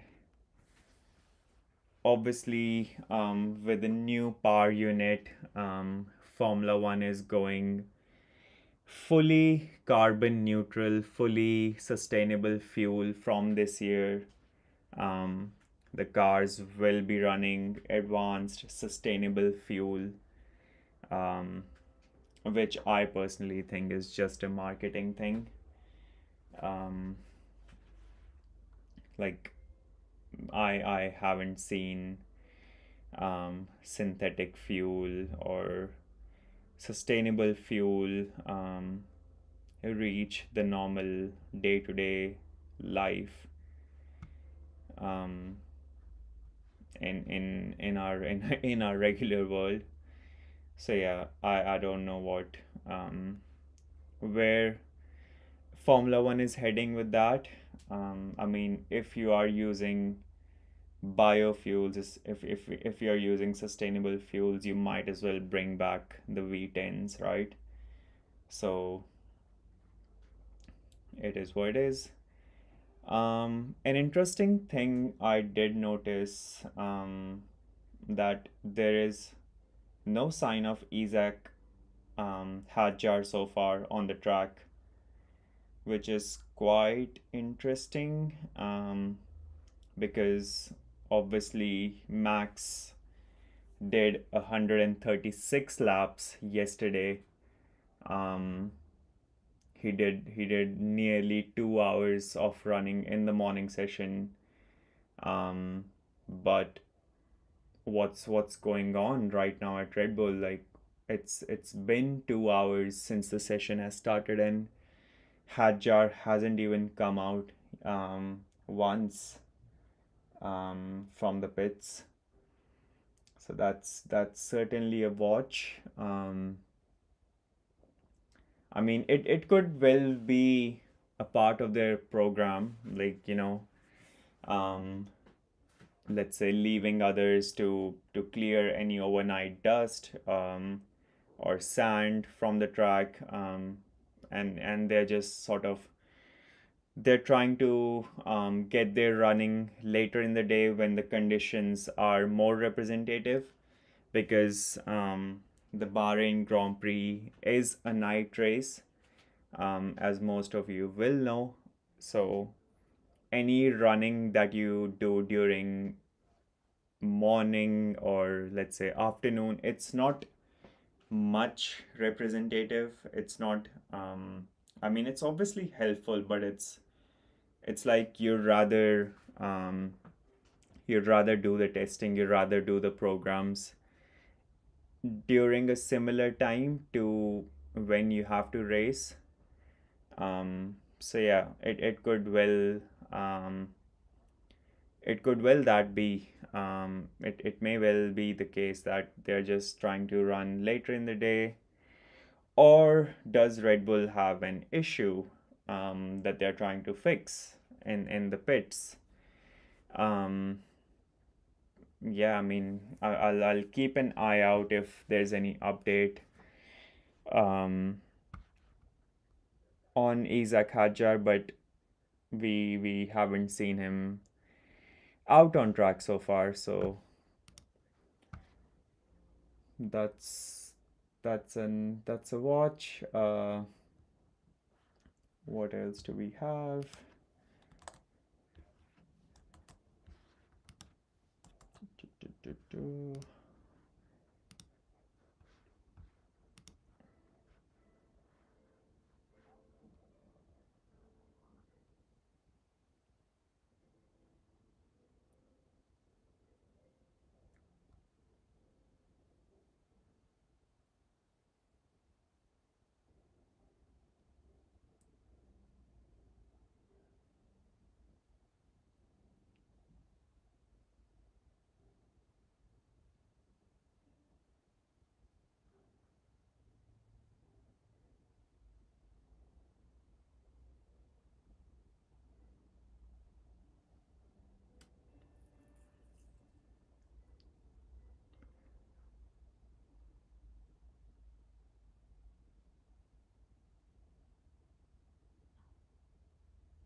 There's another update.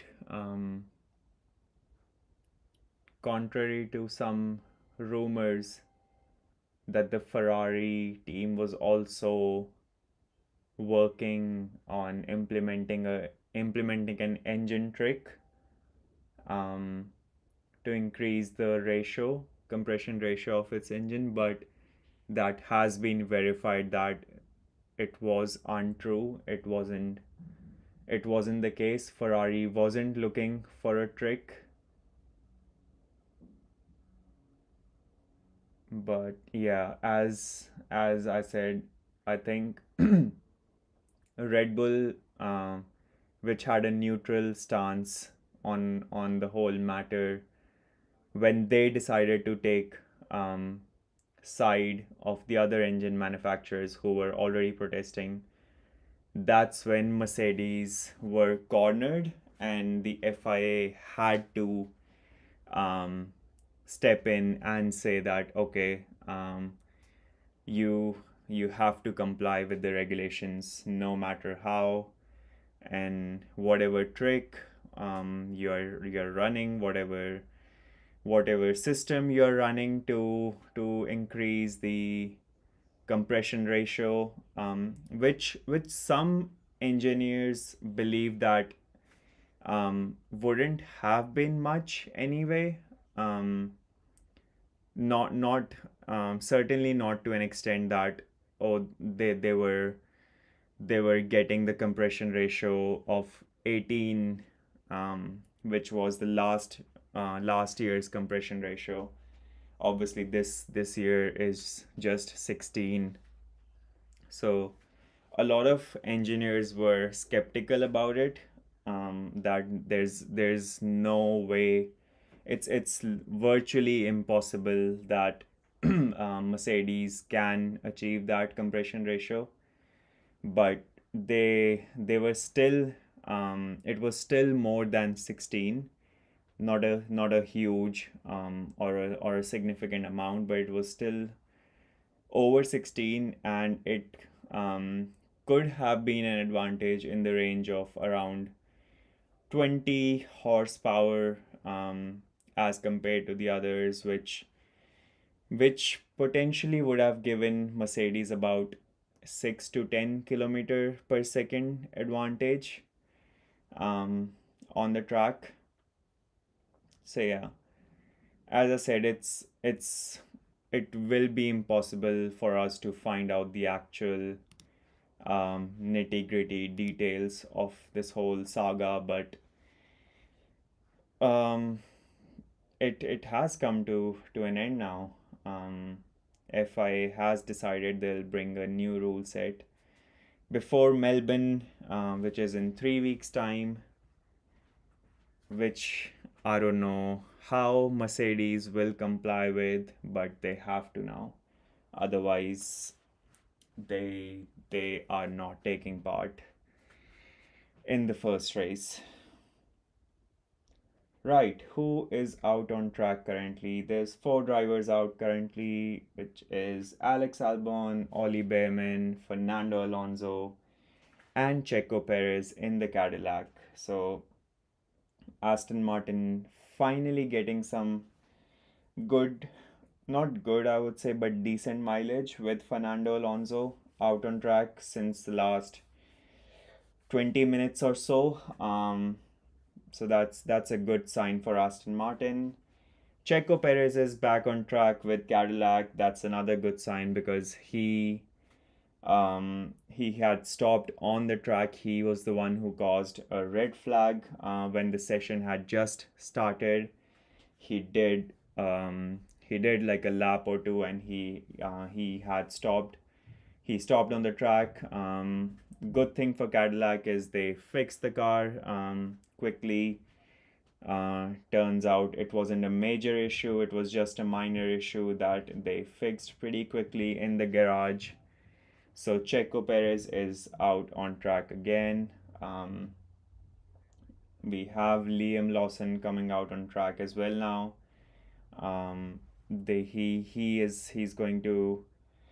He's going to be teaming up with Arvid Lindblad this year, who is deemed as the next sort of generational talent when it comes to rookies. So that will definitely be a interesting dynamic when it comes to racing bulls. We'll see how that transpires. If you are new here, guys, make sure you hit that subscribe button. We are very close to 40 subscribers. We are currently sitting on 37. It just takes 1 second to click on that subscribe button. Let's go. Let's take that number from 37 to 40. Come on, let's do it now. Let's click on that subscribe button right now. Let's do it.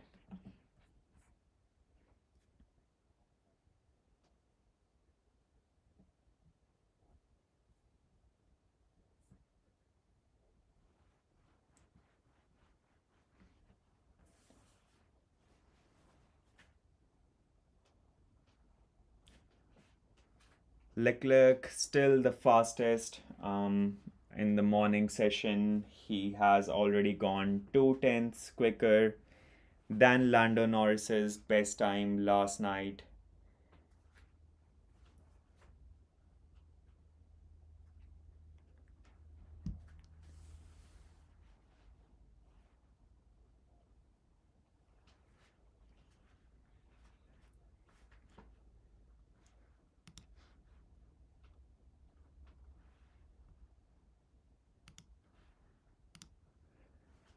Okay, so we have some statistics coming in from motorsport.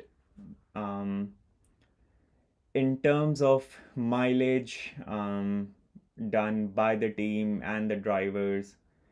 So on top was Williams, which had both Carlos and Albon clock up the mileage for them. They completed a total of 145 laps, and the total distance covered was 785 kilometers.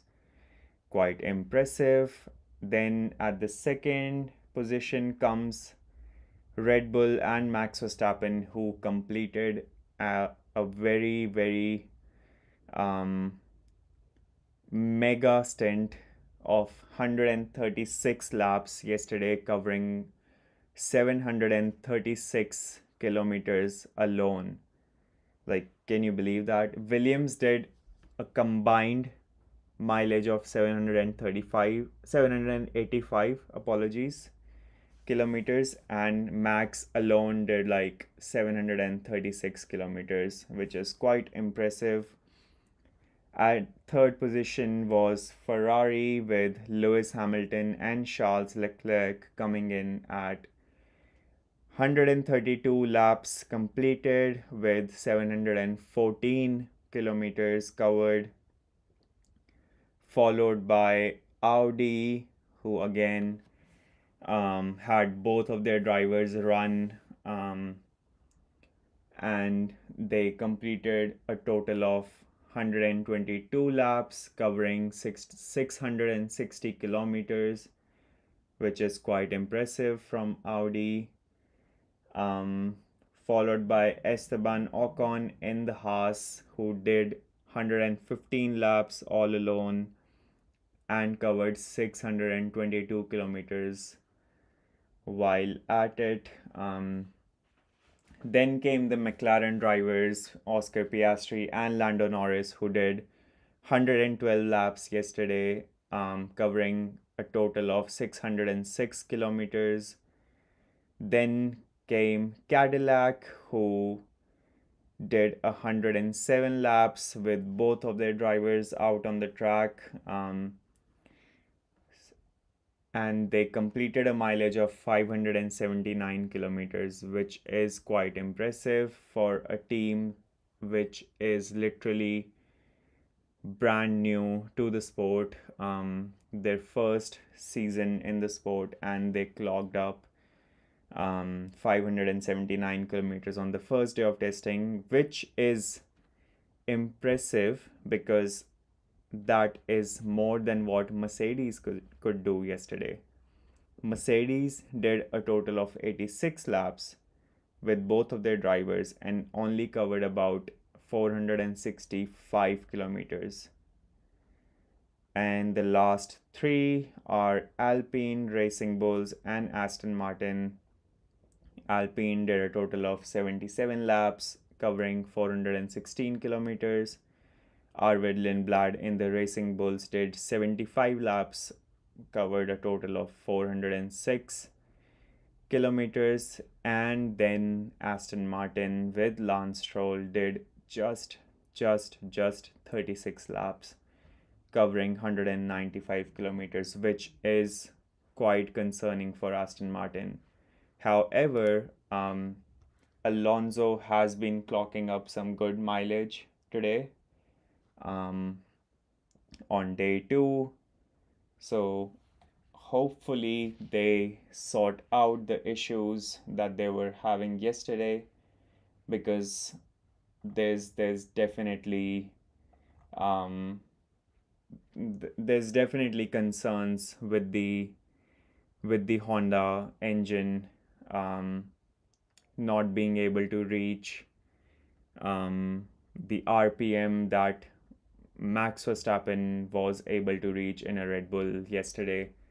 For those who don't know, Max was able to reach 12,000, more than 12,000 RPM in eighth gear, with his Red Bull powertrains and Ford engine, while Lance Stroll only did like 10,000.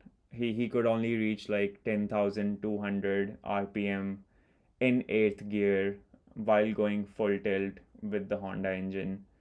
So that's a gap of about 1.8k of RPM that can certainly transpire into a lot of speed, on the straights, which is why I think you guys would have seen that Max's straight line speed was about almost 10 kilometers more than any other team.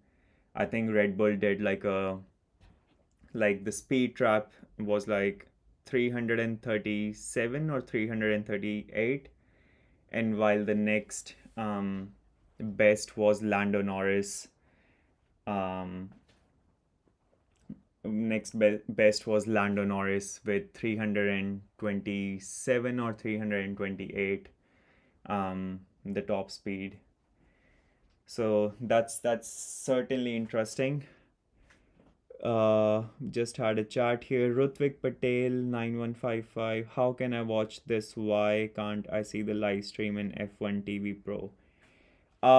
Bro, I don't think I mean, I don't have F1 TV Pro for starters. I'm using this site called F1 Dash.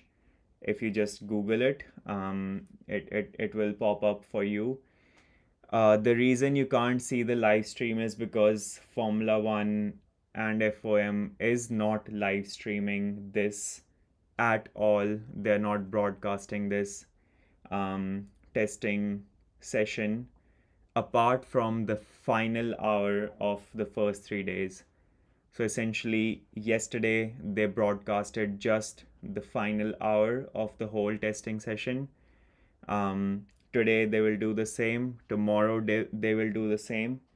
But we will be getting the full broadcast next week. The next week, which is I think it starts from next Wednesday. I think it is from 18th, I believe. That's when you'll be able to see the whole broadcast on F1 TV Pro. But I don't use F1 TV Pro for the telemetry that you're seeing on my screen, on your screen. I use a website called F1 Dash. It's free.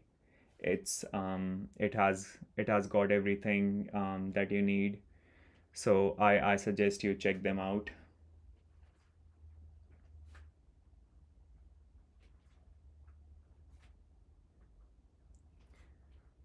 Okay, we are up to 38 subscribers, guys. Come on, let's do 40. Let's do 4040. Let's do two more subscribers. Hit that subscribe button right now. Let's get to 40.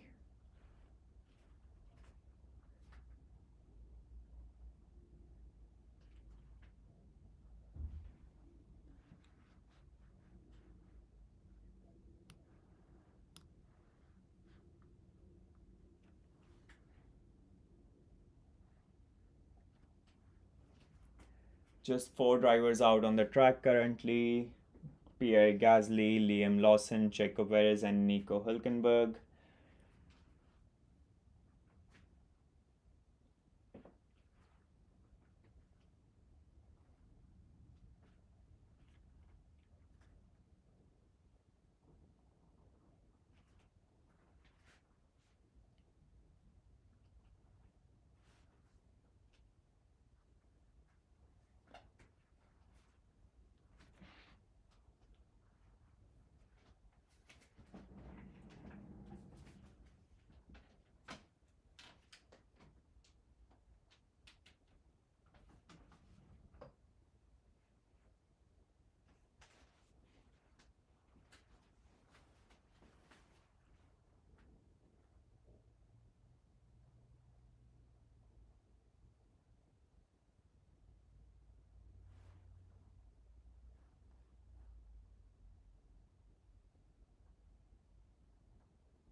Okay, I see. Thanks. I will. By the way, if you do live stream often, you can have my subscription for future streams. DM me.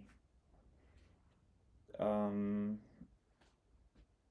I mean, I'm not sure what you mean by that, Rutvik, but I will be doing live streams pretty often.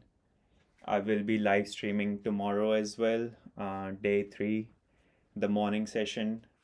Um, and I will be doing watch alongs from next week because we will have the full broadcast. So we will do a watch along from next week, and then we will be doing watch alongs of the races this season. So yeah, I will be live streaming often.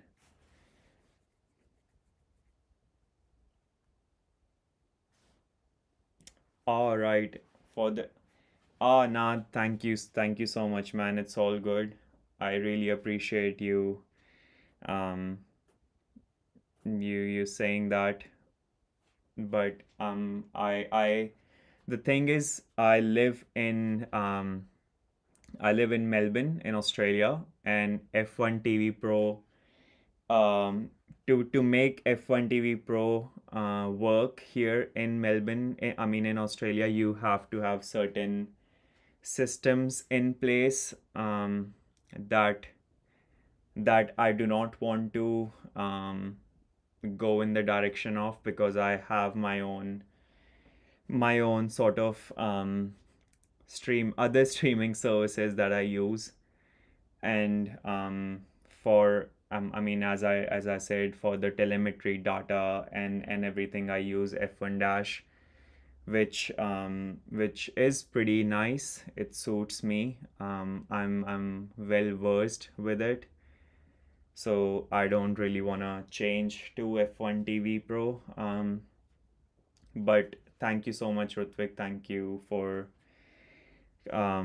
considering that, mate. Appreciate that.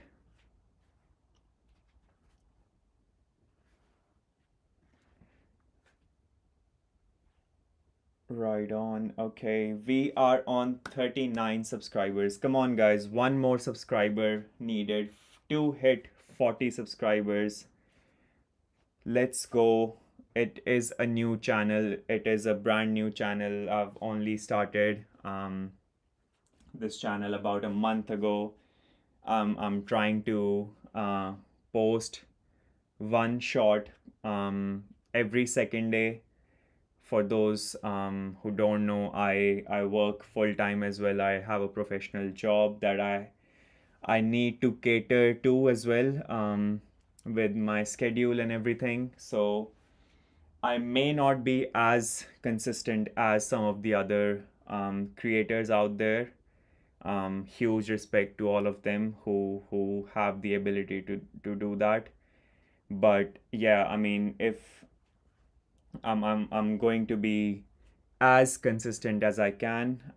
Currently, as I said, I'm trying to do a a short or a reel, whatever you want to call it. One of them every single every 2 days. Apologies, every 2 days, and then obviously long form videos are something that I want to focus on as well, because I want to do some reaction videos, some analysis videos, some just general Formula One news updates videos that would be super helpful for everyone in this community that we are trying to build here.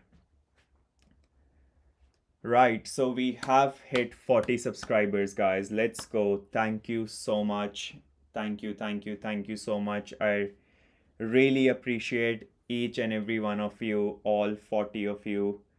Thank you very much. Without you, I wouldn't be able to do this. So highly appreciated.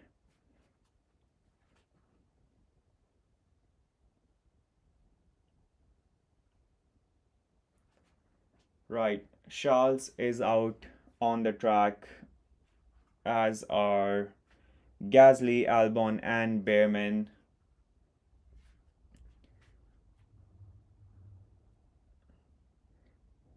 So let's see what else do we have here. Uh,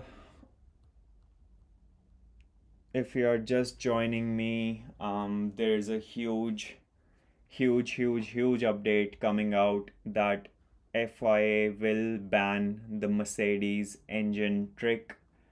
Um, Whatever trick they were using, they are using to increase the compression ratio of their engine. So thank you Sohail, and thank you Rutvik. Appreciate that. So yeah, if you're just joining in, there's a huge update that the FIA has decided to ban the trick that Mercedes have been using with their engine, and they have to comply before the first race in Australia.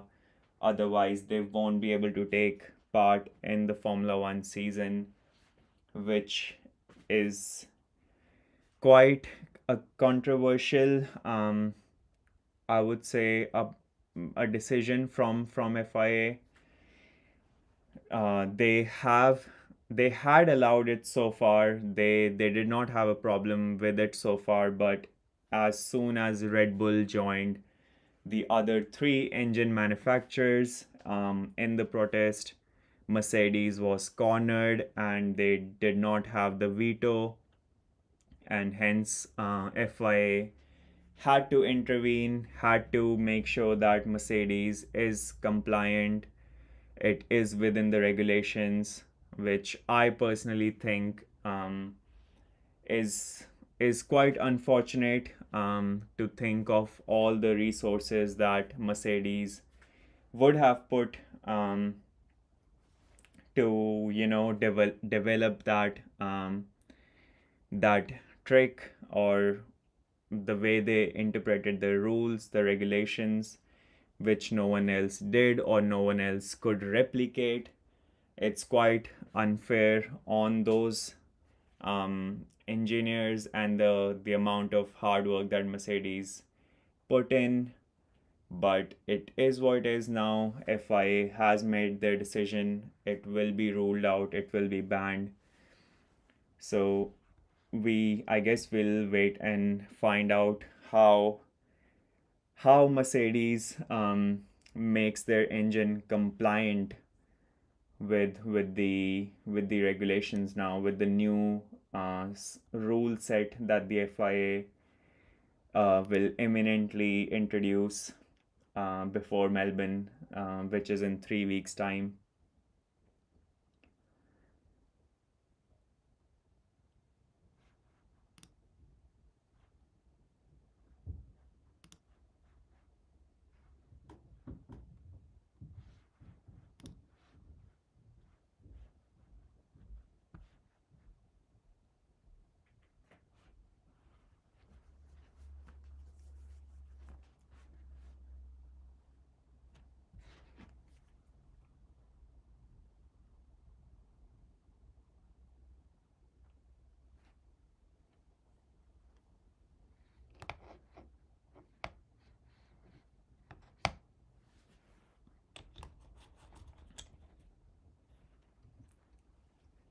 Let's talk about Alpine, shall we? I was just looking at um, Gasly clocking up the mileage today, and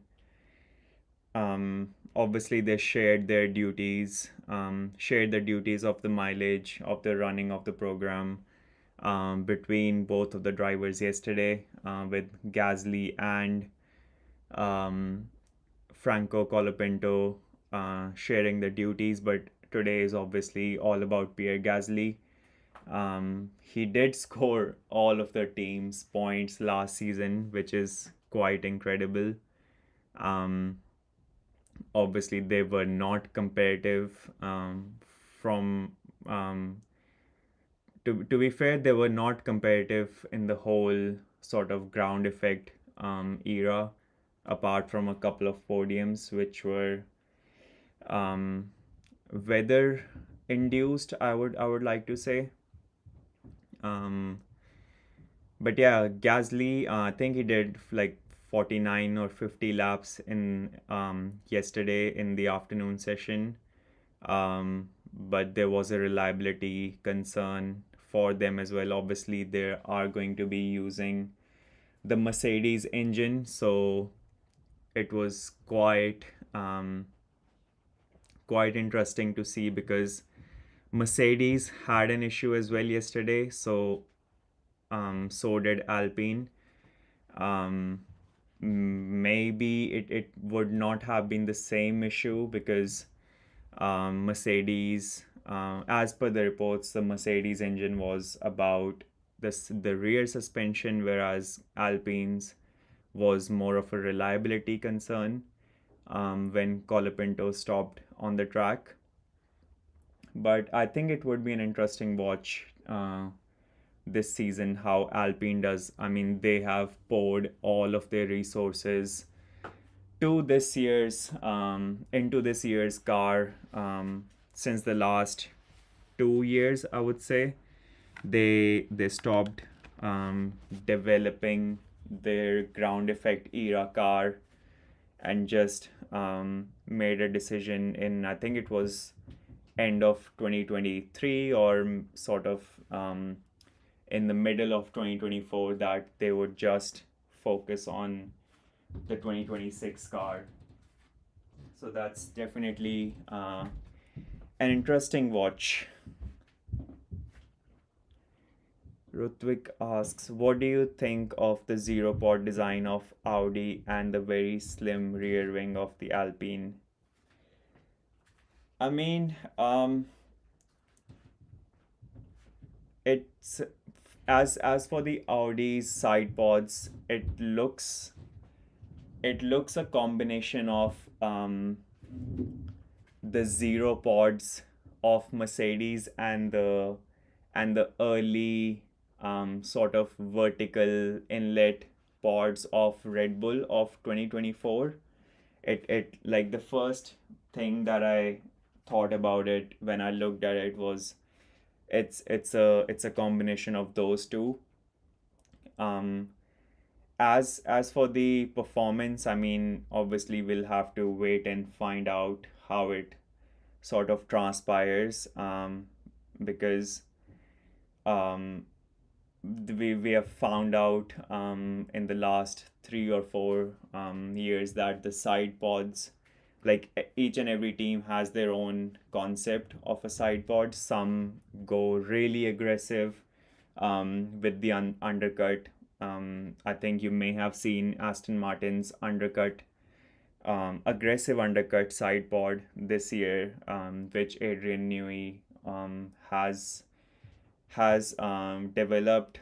Um, as for Audi, obviously they've gone for sort of the zero pod, if you like to call it, design with vertical inlets for air that goes into the radiators. So it's interesting to say the least, um, because the zero pod did not work for Mercedes at all. Like we all remember that, right? It did not work for them at all.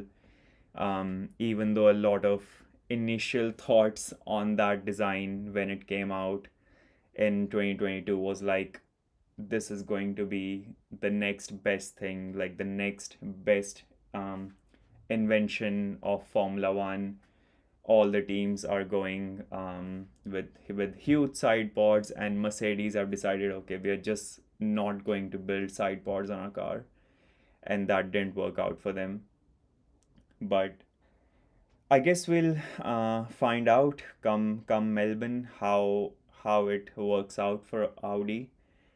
Um, as for the rear wing of Alpine, I think that is one of my most favorite sort of design from this year, because all of the teams have gone for like a conventional sort of DRS rear wing, even though there's no more DRS, but all of the teams have gone for a conventional rear wing, whereas the Alpine has sort of gone for how it looked in the demo cars when the FIA released the initial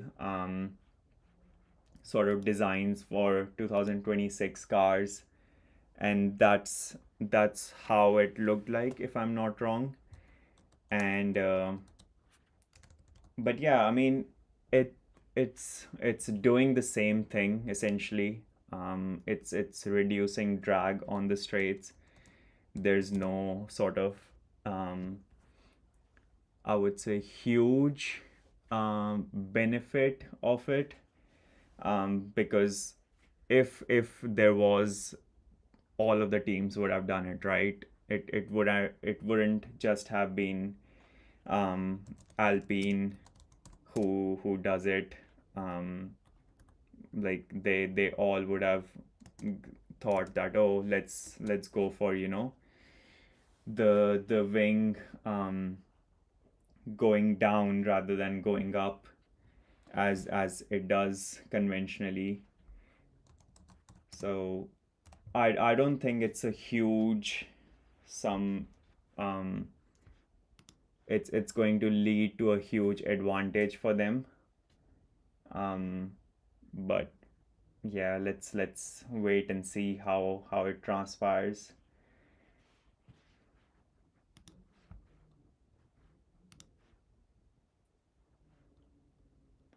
One thing that I do want to say on that as well, just following up on that, is I like how FIA has allowed it. They're obviously sort of being more flexible this year in terms of the the details on that the teams are trying to bring on the car. Whereas I think if it were a few years ago, especially in the turbo hybrid era of the late 2010s, I don't think FIA would have allowed just like a team to sort of go in an individual direction. Um, yeah, that's something I really appreciate. I must say that they have allowed Alpine to do that.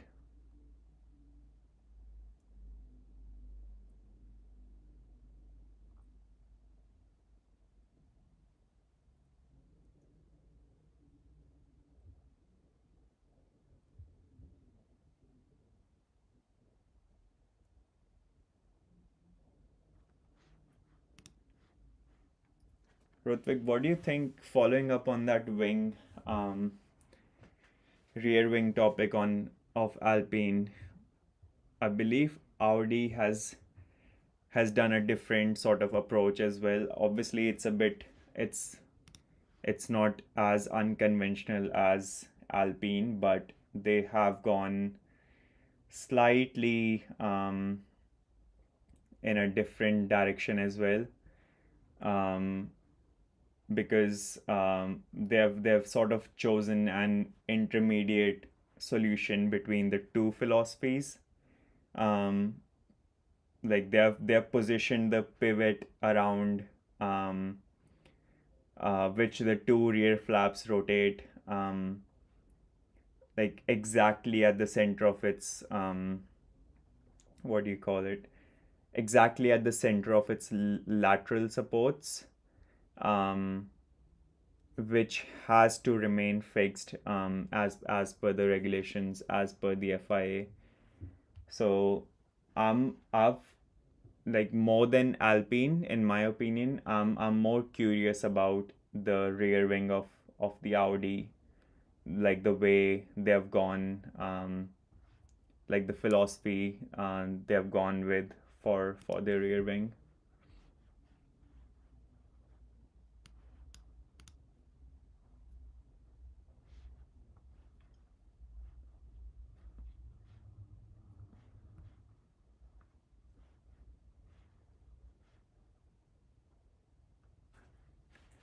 Right, guys, we are on 40 subscribers right now. If you are new to this stream, please make sure you hit that subscribe button. Let's get to 45 subscribers before we end the stream today, which will be in just over an hour. Can we get to 45 subscribers? Make sure you hit that subscribe button right next to the channel name. Let's get to 45 subscribers tonight. Come on, let's do it.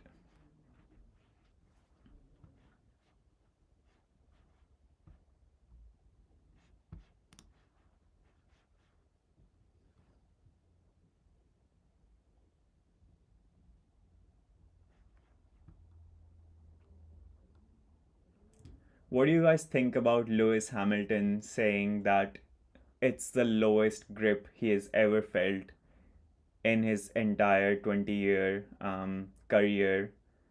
Um, he said that it like the car enters the corner like a GP2 car, like a Formula 2 car, and it's quite fun. It's like a rallying. I don't know if you guys follow rallying, but there's a lot of sliding around. The grip on the rear axle is quite low in rally. Um, that's what Lewis Hamilton compared these cars to. He said they have a bit of a rallying feel to it, and he quite enjoyed it. He said he quite enjoyed driving the car yesterday. What do you guys make of that?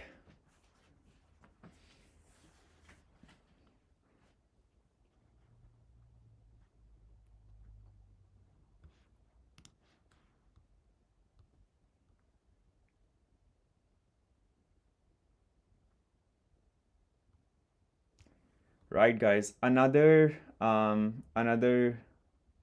update for you that Red Bull have discovered a problem on their car, which means they haven't been able to get any mileage on the board. Obviously, we know that Isaac Hadjar hasn't um, come out today on the track. He obviously is still in the pits, and we are just finding out that Red Bull have discovered a problem on the car. They're working on a fix currently, and Isaac Hajar is in the hospitality area. So he's not even in the garage of Red Bull. He's out in the back in the hospitality area in the paddock. So he won't be out on a track for a bit. I'm suspecting he will just do the afternoon session. He might not be able to do any running at all this session, the morning session, which is quite um, interesting because Max did the second best mileage alone the whole of yesterday. So that's certainly a watch that Red Bull has discovered some problem. Um, so yeah, I think I guess we'll wait for Isaac to come out in the afternoon session then.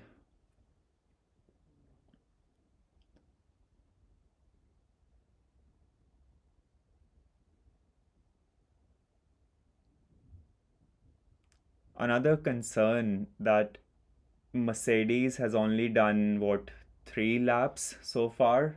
Um,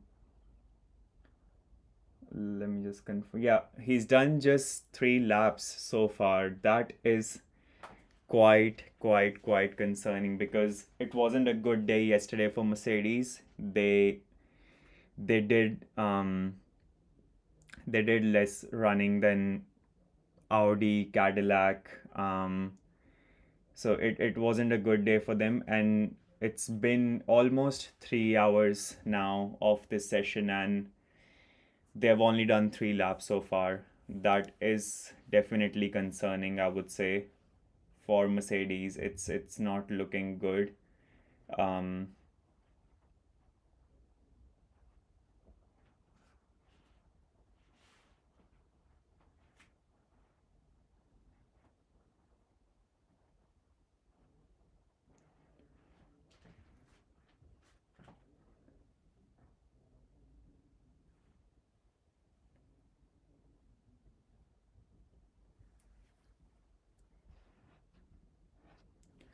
Rutvik. So per my understanding, bigger the side pods, larger the rear wing need to be to produce the downforce. In case of Audi, side pods are small, so more air on the rear wing and less wing element is needed. Um, yes and no. I would say, because you're saying the bigger the side pods, larger the wing needs to be to produce the downforce. Um, not necessarily, because you have to keep in mind that there's certain there essentially there are rules how big the rear wing can be, right? You can't just pop like a huge wing on your car, which does not fall into the measurements that the FIA provides you. So it doesn't necessarily mean that. Um, but as for your second point, I think that's what their aim is.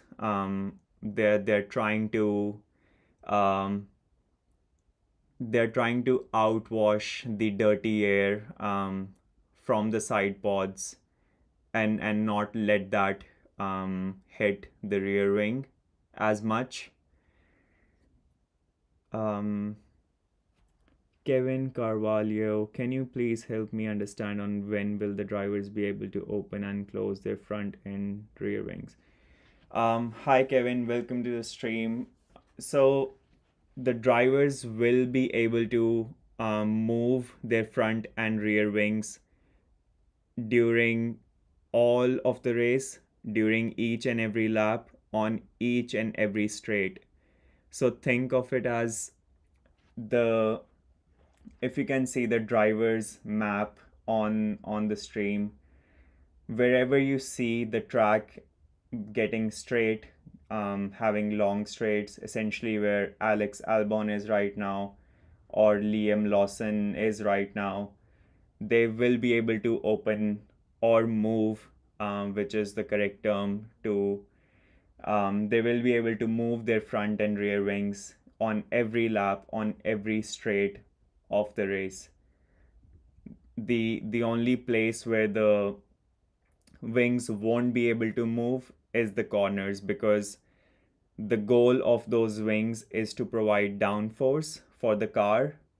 And if you are opening the wings in a corner, you are losing heaps of downforce, which means you're calling for trouble. You're gonna spin out, you're gonna get into a crash. um yeah, that's pretty much it. You A driver will be able to open or move the front and rear wing on the straights, um on every lap. That's all you need to remember.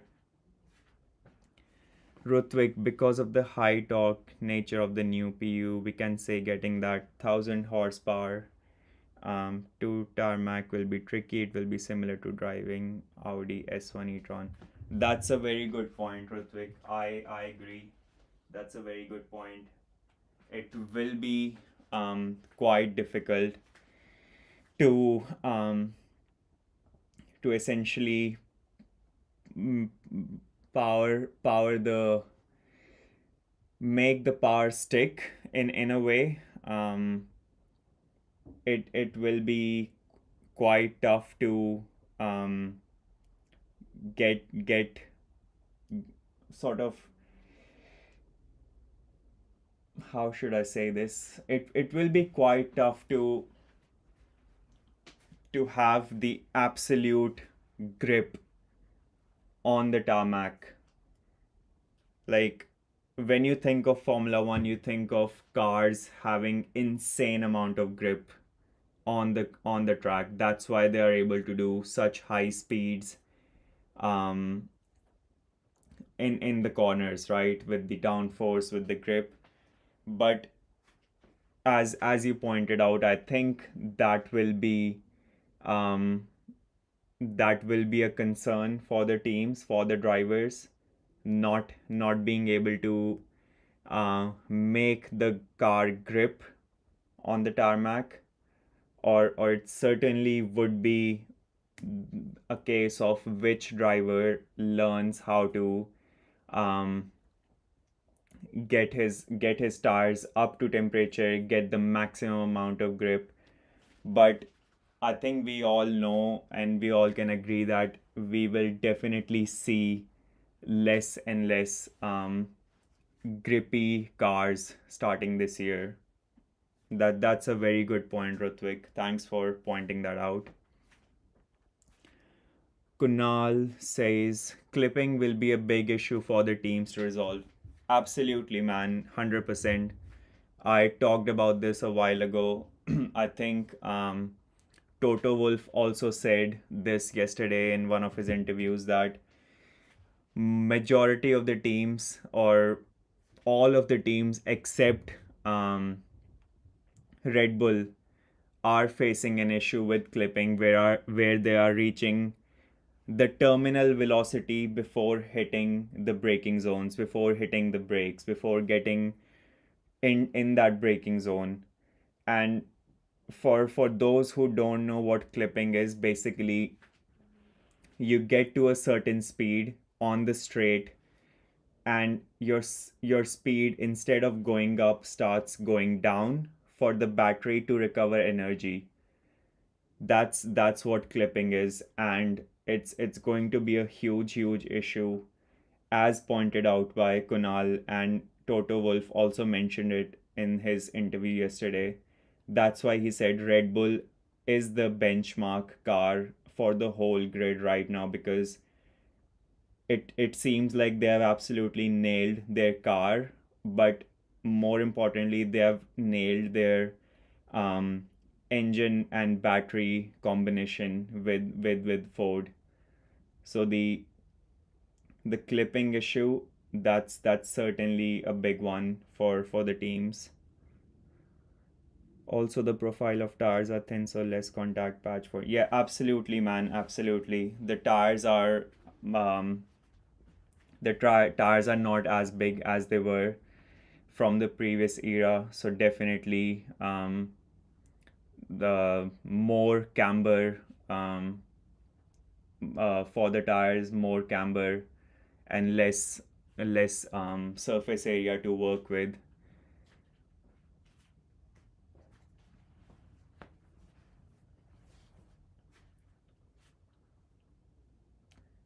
Right, we have finally got some good amount of drivers on the track. Norris is out there, Albon is out there, Nico, Ollie, and Liam Lawson. Alonso just pit has pitted. Obviously, no Isaac Hadjar out there. Antonelli has only done 3 laps so far, so it's a bit of a tough start for Red Bull and Mercedes on day two. Haas is looking good. They have done quite some running. Ollie Behrman has been clocking up some good mileage. Um, Even Nico has been doing some good mileage. Pierre Gasly, who is back out on track again, he's been out there for most of the session.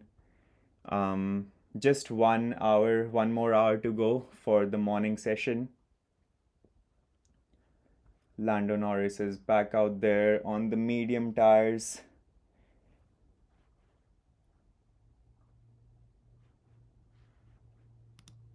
Right, what else is going on? Thanks for sending in your chats, guys. Really interesting points in the chat. Some very good points from Rutvik, from it was Kunal who said clipping would be a major issue. So keep sending in your chats, and obviously if you have any questions, please send them in as well. I will try to answer to the best of my ability.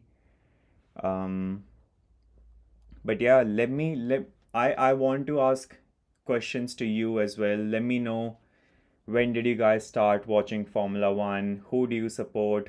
Which driver do you look forward to seeing this year the most? Which team do you look forward to seeing this most?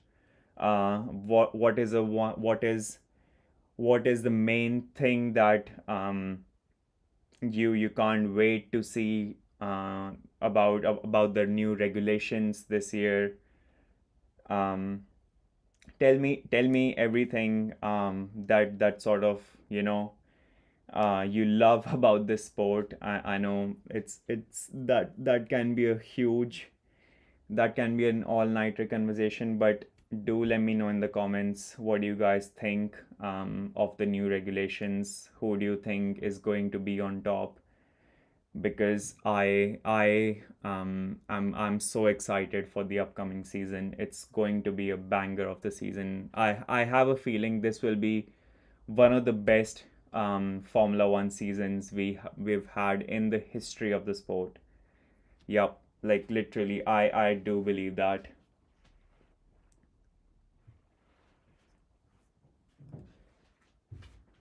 Kunal, Mercedes are sandbagging due to the engine discussion that they are ongoing, as the removal of ambient temp check will drop their engine performance. Kunal, if I believe you have only joined my stream recently, there's a huge news that has come out recently in the last hour or so. FIA will ban the trick that Mercedes have been using with their engine before the first race in Melbourne. They have finally agreed. Mercedes have also agreed that okay, we will make sure that we are compliant before the first race.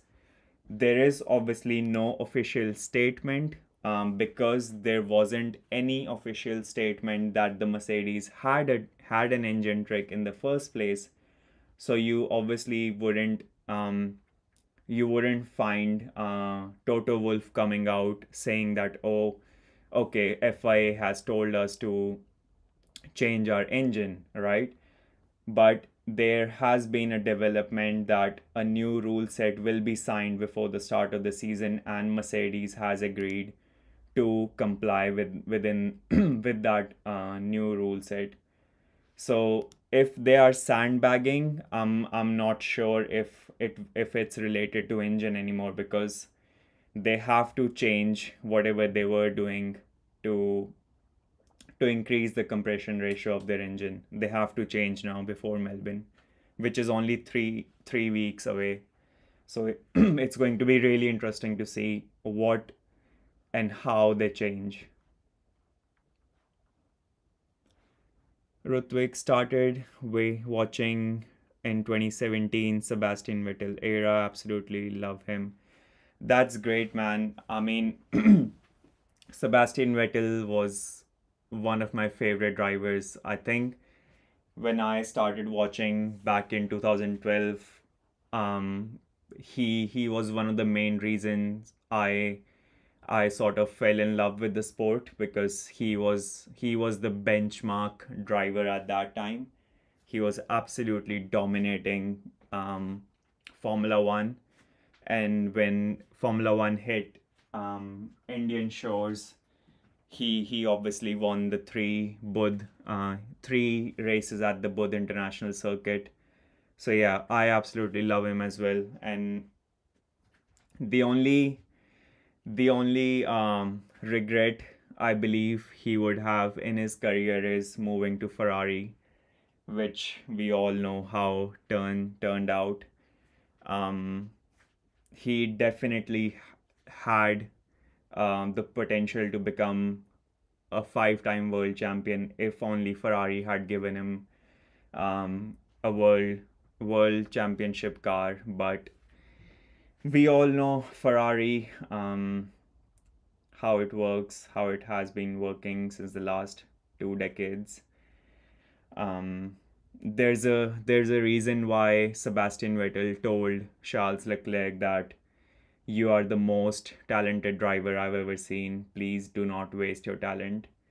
I think we all can agree he meant leave Ferrari, run from Ferrari, and go and win a championship in a championship winning team, which um which are only three as of late: Mercedes, Red Bull, and McLaren. I think Red Bull in the hands of Max, Aston Martin with Adrian design masterpiece, and Merc with three with their engine rules. It will be an absolute cinema to watch. Not forgetting McLaren. The thing is, Rutvik, whoever, um, if there was any benefit to Mercedes with their engine trick, I mean it's obviously banned now, right? But if there was any advantage, um, it would have been for McLaren and Alpine as well, right? Because they are using Mercedes engine as well. So you never know who is going to shine in Formula One, because it's like you look at McLaren 4 years ago, they were back markers. They were absolutely dead last. Like they were finishing races in P19, P20 with Ricardo and Lando Norris. And just 4 years, 3 years on, they are two their consecutive um, constructors championship. They won constructors championship 2 years in a row with and the drivers last year. So yeah, I mean it's going to be a banger of a season. Obviously you can never count out Red Bull, as you said, in the hands of Max Verstappen.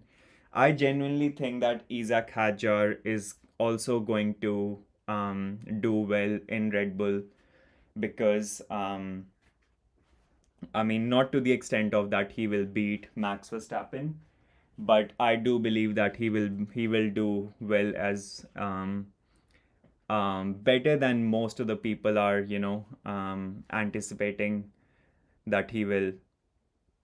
But for Aston Martin, I really hope that Honda gives the best engine possible to them. It's not looking good so far with the testing they have done, with the amount of mileage they have done so far. It's not looking good. There have been a couple of um, breakdowns, but we'll find out soon. Um, Lewis understands. Absolutely, man. Lewis is getting the Ferrari treatment now. At Ferrari. I mean, there's nothing more to say about it. I really hope Lewis gets a chance to win his eighth championship, because that will just be an outrageous achievement. He will surpass Michael Schumacher as he deserves to. I mean, I believe he's the greatest driver of Formula One of all time. There's absolutely no doubt. The stats speak for themselves. But yeah, I don't think Ferrari would challenge for a world championship, which is super unfortunate, because you can't get a better driver pairing than Charles Leclerc and Lewis Hamilton. It's hard to get a better driver pairing than them. So let's see. Otherwise, next year is our year, if you know. Right. Charles, Norris, and Gasly, the top three currently. Gasly is still 2.5 seconds adrift from Norris and Charles. Liam Lawson is out on track as well. Checo Perez is out on track for Cadillac as well. Leclerc is Leclerc has gone even faster. That is really nice. He is in the low 134s now. 134.273 is the new time for Charles Leclerc. That is looking good for Ferrari. Norris is still in the high 134s. Obviously, the track temperature has also gone up to about 40 degrees now. So you will be getting more grip. out of these tires. Obviously, a lot of the most of the dust and the um, basically the track won't be green anymore. It will have some rubber. It will have rubbered in essentially. So it's looking like the cars are going faster and faster. Like they're not gonna go slower from here on. So it will be interesting to see what the the afternoon session brings, because that will be sort of more representative in terms of timing. So yeah, let's wait and find out for that. um, Thank you for subscribing, guys. We have crossed 40 subscribers today. We are on to 41. Let's get to 45 subscribers. Come on, let's share this stream with your friends. Share it with your family. Let's get them to subscribe. Come on. I want 45 subscribers before we end the stream today, which is in about 50 minutes from now. It's currently 9:11 p.m. and we have another 50 minutes of testing remaining for the morning session. So let's get to 45 subscribers before that happens. Come on, guys, let's go. Hit that subscribe button, hit that share button, hit that like button if you're enjoying the stream. It's my first live stream. If you're new here, I have no idea what I'm doing, but I'm here in front of you, just enjoying the sport that I love, and I'm sure you love as well. So let's share this stream with more people who love Formula One as much as we do. Let's create a big community for Formula One fans. It's going to be the most beautiful and the biggest community ever. So let's do that. Let's hit that subscribe button. Let's take it to 45. Let's hit that 45 target before we end the stream today. Come on, guys. I want to see it on 45. Let's go.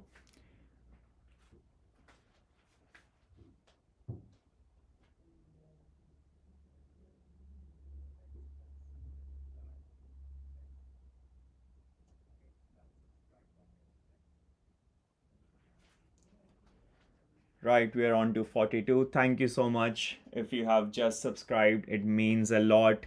Um, I wouldn't be able I wouldn't be able to do this without the support that you guys are showing. It means the world to me, and it absolutely is highly appreciated.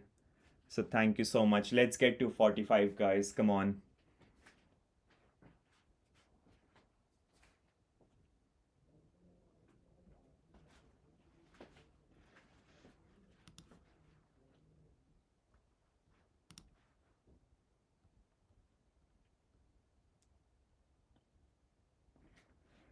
There's only one rookie this year, obviously Arvid Lindblad. Um, After what we had, like what, 5 or 6 rookies last year. It was an influx of rookies last year, but we only have one. Um, Arvid is obviously racing at Racing Bulls, and um, he will be driving later today. He will be taking the car to the track in the afternoon session. Um, he's still a teenager, and he was promoted after some strong results in Formula 2, and obviously the Formula 1 free practice sessions that he did as a rookie last year as well. So kudos to him. Best of luck to Arvid Lindblad. Really excited to see what he brings. He is definitely one of the most talented drivers out there at such a young age. So can't wait to see what he brings to track this year. He obviously has Liam Lawson as his teammate, who is almost a seasoned Formula One driver now. Even though he's what, just 23, 24. He has been in the sport for a few years now. So let's see how the Kiwis experience helps Arvid, um, or if there's some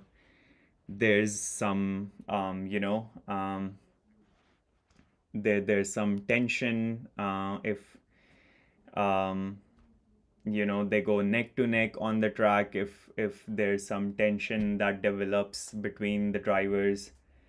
So we'll see how it goes. Very interesting to see.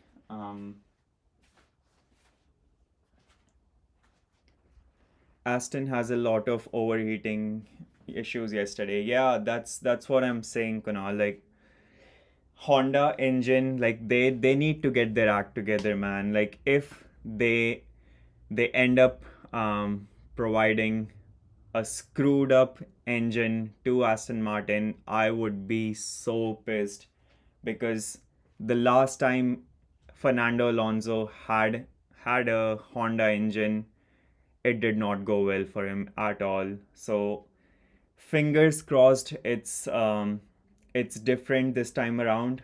I hope it's different, because Fernando Alonso deserves another race victory, at least in my opinion. Like, he has been one of the most biggest and the best servants of Formula One.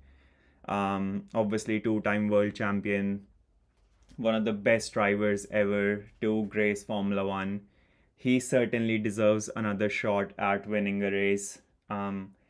So I'm keeping my fingers crossed that Honda delivers a decent engine to Aston Martin, so that Alonso gets a victory after so many years. No show from Red Bull yet. Yeah, Red Bull has identified an issue on their car, which they are working to fix right now. So yeah, I don't think they will be taking to the track in the remaining, what, 45 minutes or so of this session. I think they will just come out directly in the afternoon session with Isaac. Obviously, it's not ideal to lose a whole session when you're at testing, but they did find an issue with the car, which they are working to fix on currently. Come on, guys, let's get to 45 subscribers. We are currently at 41. 42, sorry, we are currently at 42 subscribers. Let's get to 45 before 10 p.m. local time. Um, Hit that subscribe button if you're new to my channel. If you're new to this stream, check out my Instagram, which is the same handle, F1 with Shikhar. I post everything about Formula One.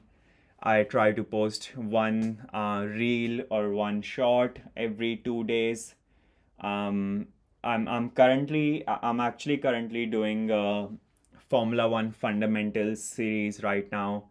That is essentially it will essentially explain the fundamentals of Formula One, like how it works, starting this year. So if you are new to the sport, make sure you follow me, because I'm going to make you an F1 pro before the first race next month. I've already done two parts of the fundamental series. One was the huge reset that Formula One has hit this year, I explained the regulations, what's new, how the cars will look, how everything will work on the car. I explained that in my first part. The second part, which I put out a couple of days ago, I explained how the Formula One weekend works. Obviously, there is a standard Formula One weekend, like a standard Grand Prix, and then there's the sprint weekend with obviously some little changes to practice sessions, to qualifying sessions. So I just put out that short. Go make sure you go and watch it on my channel. Um, and my next short, my part 3 of the fundamental series, will be all about the tires that are going to be used in Formula One this season. There are 6 different compounds that will be used in this season, which are C1, C2, C3, C4, C5, C6. So if you have no idea what that means, that is what I'm going to explain in my next short. That is what I'm going to explain in my part 3 of F1 fundamentals.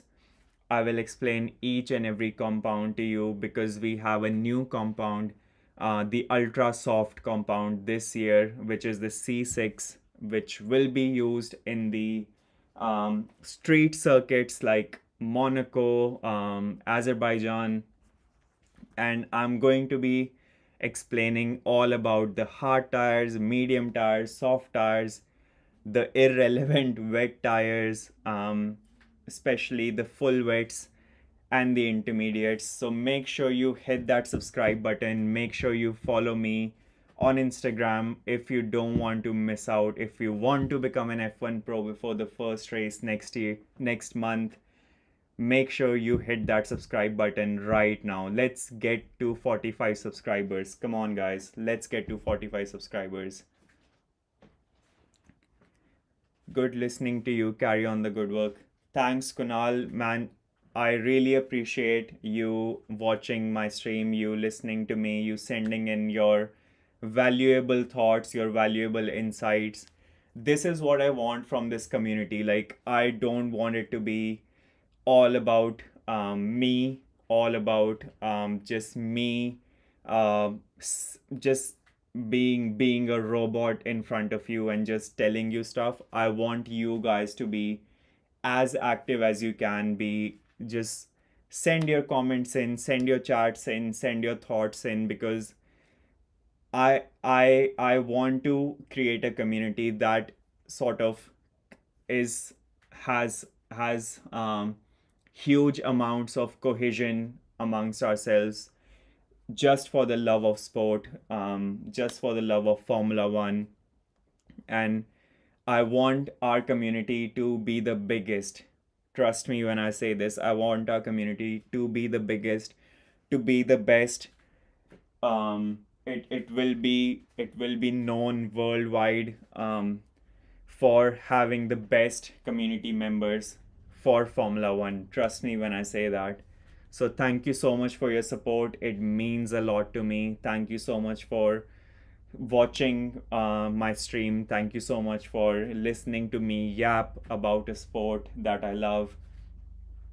Make sure you hit that subscribe button, guys. Come on, let's get to 45 subscribers. We are currently on 42. Let's come on, Kunal. Let's share the stream with your friends. Make sure they subscribe to my channel. Make sure you guys follow me on Instagram, F1 with Shikhar. It's the same handle as my YouTube. Let's make sure you are all up to date. It's very easy to hit that subscribe button. It just takes 1 second of your time. Come on, let's hit that subscribe button. If you haven't already, go and check out my F1 with Shikhar handle on Instagram, because as I said, it's much more. I'm much more active on Instagram than YouTube, because obviously it's more easily accessible. I can push out updates much more frequently than YouTube. YouTube takes a lot of work to make good shots, good videos. So make sure you're following my Instagram as well, F1 with Shikhar.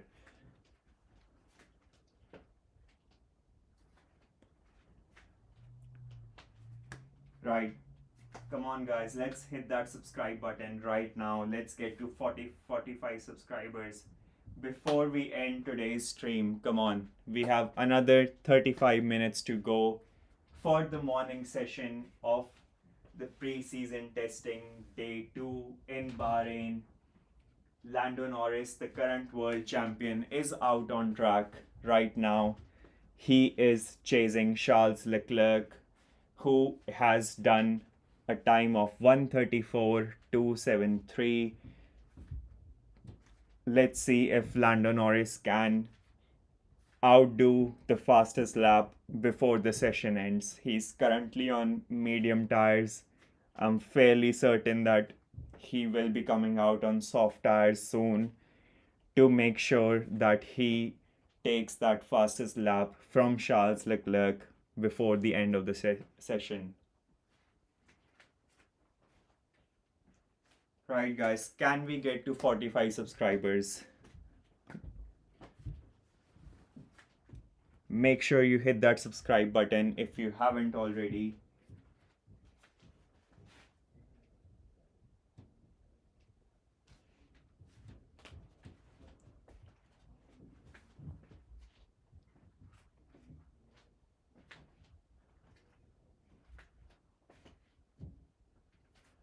For those who are new to this channel will be all about Formula One and you guys. I don't want this channel to be all about me. I'm no one, I'm a nobody. This will be all about the sport that we all love, Formula One, and it will be all about the members of this community. So let's make sure we grow together. Let's make sure we are up to date with everything about Formula One. Let's make sure we are supporting each other.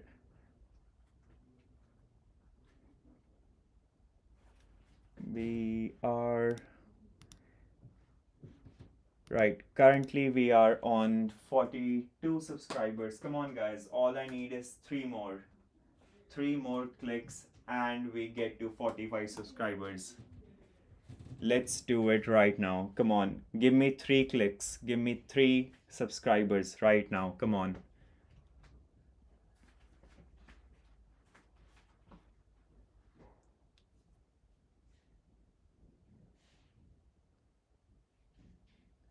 Make sure you like the video. Make sure you comment, send your comments in. Make sure you send your thoughts in. What do you think about this season? Who do you think is the most is looking the best as of now? Who is the most promising prospect for you guys for this season? What do you think? Let me know in the comments.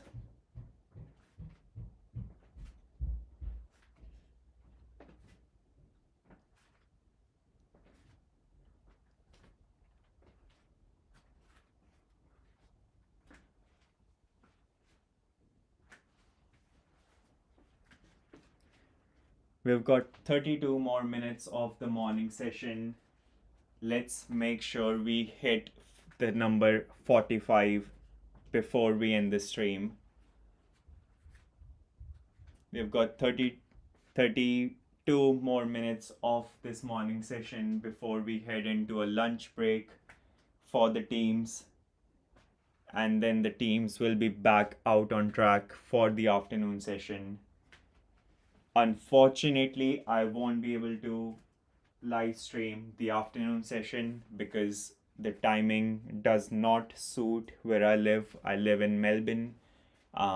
It will be quite late in the night for me, and if you guys don't know me, I work full time. I have a 9 to 5 job that I need to cater to. My schedule needs to cater to that. So, but do not worry, I will be back tomorrow evening 6 p.m. with you guys for day 3 of this preseason testing. But for that, I need you to make sure you subscribe. I need you to make sure that you stay up to date. Hit that subscribe button right now. Press that bell sign right next to it so that you don't miss out on any content that I post, because there will be heaps of content coming for you guys.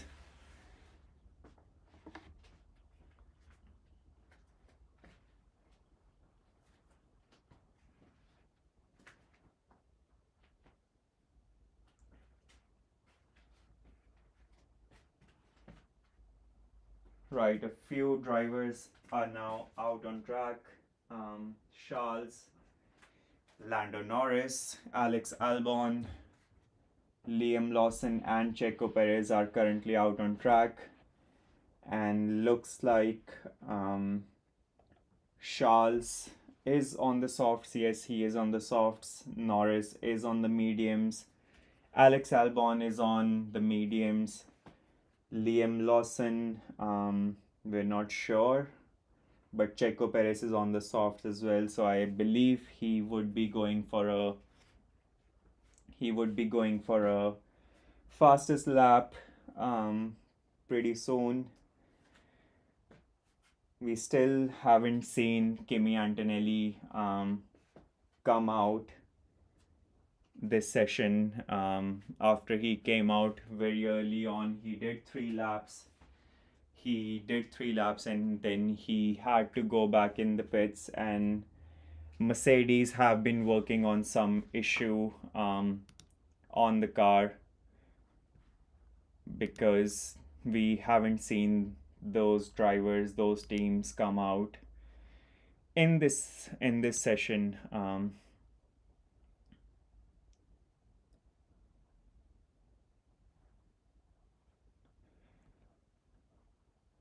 Right, we also have another comment coming in from Carlos Sainz. Before that, I'll have a look at the chat. Navya Puri will be waiting for you tomorrow. Thank you so much, Navya. Means a lot. Highly appreciated. Make sure you are subscribed. Make sure you have hit the bell icon so that you do not miss out on any content that I post. Let's hit that 45 subscribers target before we end this live stream today in about 30 minutes time. But let me bring you the comments from Carlos Sainz. Right. Whatever Red Bull Ford powertrains were doing yesterday was a clear step ahead of anyone else. Not only a small step, a clear step, and it was mighty impressive. Wow. Right. So that has just come in from Carlos Sainz, who has backed Toto Wolff's claim that the Red Bull is clearly ahead of its rivals right now. As of this moment in preseason testing, Red Bull is clear as per Carlos Sainz and Toto Wolff. Carlos Sainz has just spoken to the media that whatever Red Bull Ford powertrains were doing yesterday was a clear step ahead of anyone else, all of the other teams. And it wasn't only a small step, it was a clear step, and it was mighty impressive. Right, that's what Carlos Sainz had to say just then to the media, which is super, super, super interesting, because for all the talk about Mercedes and their power unit and their engine trick, it is Red Bull who seems to be clear as per Carlos Sainz's comment and Toto Wolff's comments yesterday. What do you think about that? Now that is super, super interesting.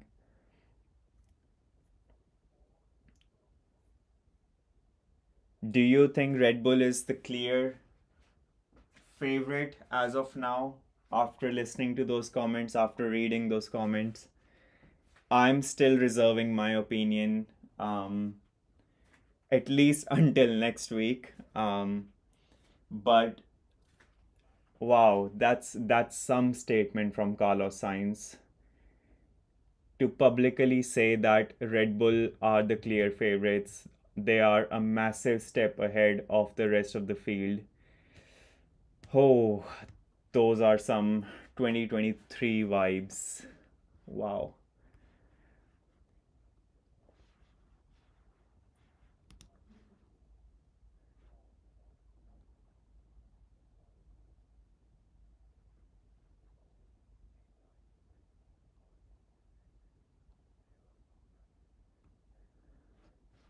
However, guys, I do want to point out that this is coming from a Mercedes engine customer. Williams do get their engines from Mercedes. So, is it a classic case of them trying to deflect the attention that they're under? That they're trying to put Red Bull in the limelight, that okay, everyone needs to focus on Red Bull rather than us.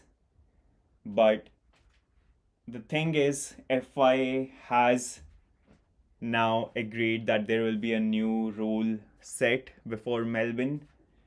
So I'm not sure if they still sort of care about it anymore in a way.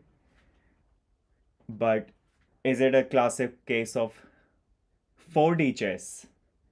Toto Wolf playing 4D chess? Is Carlos Sainz playing 4D chess? What do you think?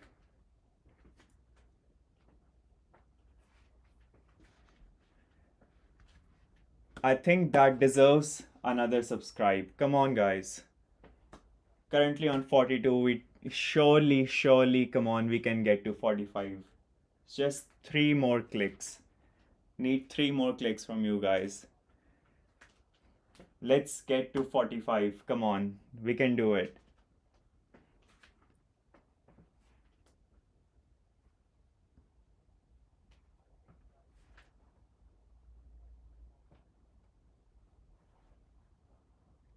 Alonso is back out on the track in the meantime. I'm keeping special eye on Fernando whenever he comes out on track, because Lord knows this guy needs some mileage under his belt.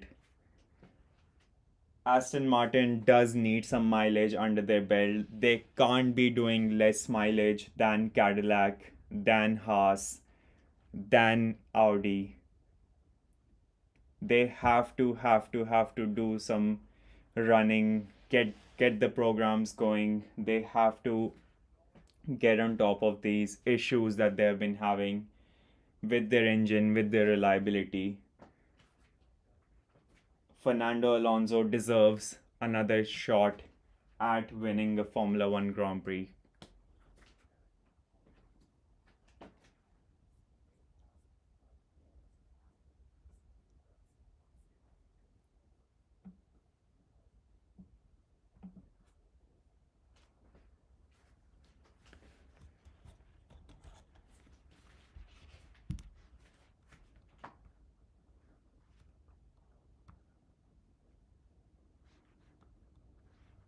All right, what else is coming out? Um, just on the power unit saga, Toto Wolff did say that yesterday, that they develop an engine over a long time and they have lead times. If you are told you can't operate the engine in a way you have developed it, that could be quite damaging for the performance. So that was said by Toto Wolff yesterday. Now we're hearing today that FIA has agreed a new rule set will be brought before Australia, before the first race. So it sort of sounded like Toto knew what was coming yesterday.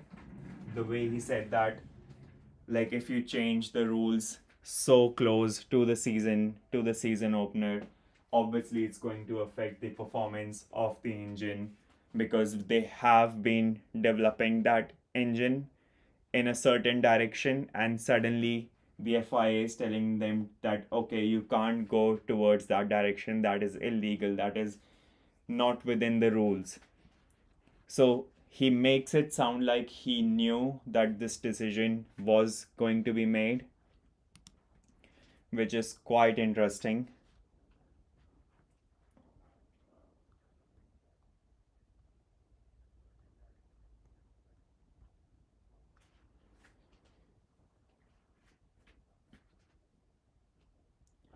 Leclerc still the fastest with a 1:34.273. Lando Norris is still about 5 tenths down from Charles Leclerc.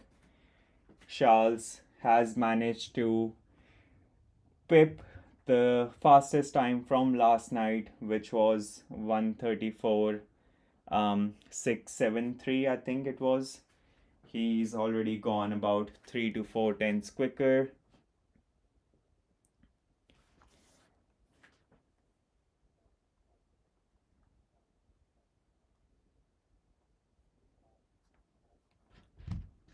What else can we what else is coming in?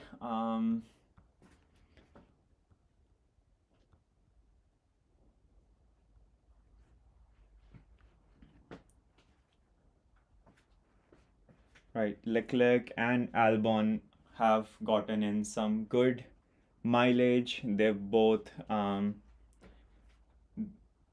completed more than the race distance of Bahrain, which is 57 laps. They've both completed more than 57 laps here. Obviously, Leclerc is the fastest man currently, while Alex is in P5. Um, but I have to say, considering that Williams wasn't even in the Barcelona shakedown, it is quite an interesting, quite an impressive comeback from them, because missing out the shakedown, missing out on potential 500 um, laps or something, it's quite detrimental, or it can be quite detrimental. But it's quite impressive that Williams, they obviously did two media days where they ran private tests and did some filming, which the FIA allows, but only up to a limit. And then obviously they were the of top in the mileage chart yesterday. Both of their drivers driving the car yesterday, and they did the most amount of laps out of everyone. So it's a really good comeback from Williams, you must admit.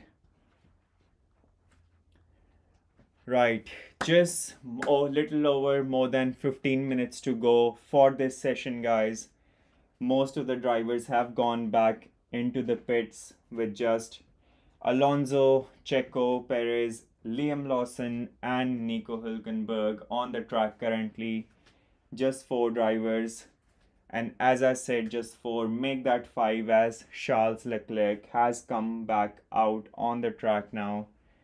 Let's see what he brings in this final 15 minutes or so of the morning session. We obviously head into the afternoon session in a couple of hours after this. So make sure you are following me, as I will bring all the updates on my Instagram channel. I won't be able to do a live stream of the afternoon session due to the timings here in Melbourne, but I will try to keep you guys updated on Instagram. So make sure you're following me on Instagram. I will pop down my handle for Instagram in the chat, so you all can follow me on Instagram for the latest updates. Make sure you're not missing out on anything important. Like today, you just heard from me that FIA has signed an agreement with Mercedes that there will be a new rule set for their engine, their so-called engine trick before Melbourne, so that they are compliant before the first race. Right, let me pop my Instagram in the comments for you guys. It's at F1 with Shikhar, which is the same as my YouTube handle. So make sure you go on Instagram right now, search that, it will bring up my profile, and you follow that. Let's do it right now. Come on. I want all of you that are watching right now to open up Instagram on your app and follow me right on F1 with Shikhar to make sure you do not miss out on any updates related to the testing that is going on in Bahrain right now. Day 2 live.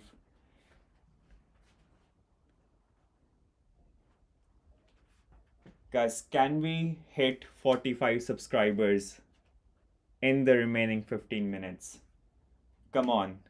Let's do it. Let's do it for Formula One. Let's do it for this community. Let's do it for you guys. Come on. Hit that subscribe button right now if you are watching. You will get the latest updates only on this channel, only in this community. If you don't, you are gonna miss out big time. Trust me. You will be getting each and everything from this community, from this page, from this channel. So make sure you're hitting that subscribe button. Punch it, kick it, lick it, do whatever you want to do with it, but just make sure you hit that subscribe button. Subscribe to the channel. Let's get to 45 subscribers right here, right now. Come on, let's do it, guys. Come on. All of you watching right now, if you haven't done already, click on that subscribe button right next to my channel name. Let's do it.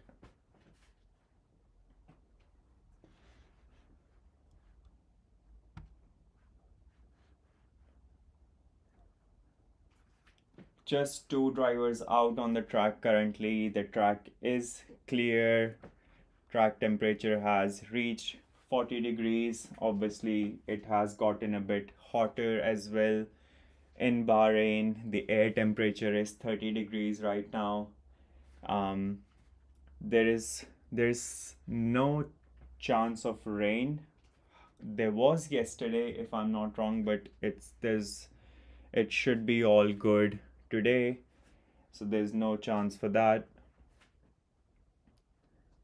Just 12 more minutes remaining of this morning session. Let's see if any driver goes for a flying lap. Currently, Lawson and Alonso are the ones on track. Lawson is on the soft tires, so maybe, just maybe, he is going for another flying lap. Alonso is on the hard tires. Don't think he will be going for a flying lap, but let's keep an eye on Liam Lawson.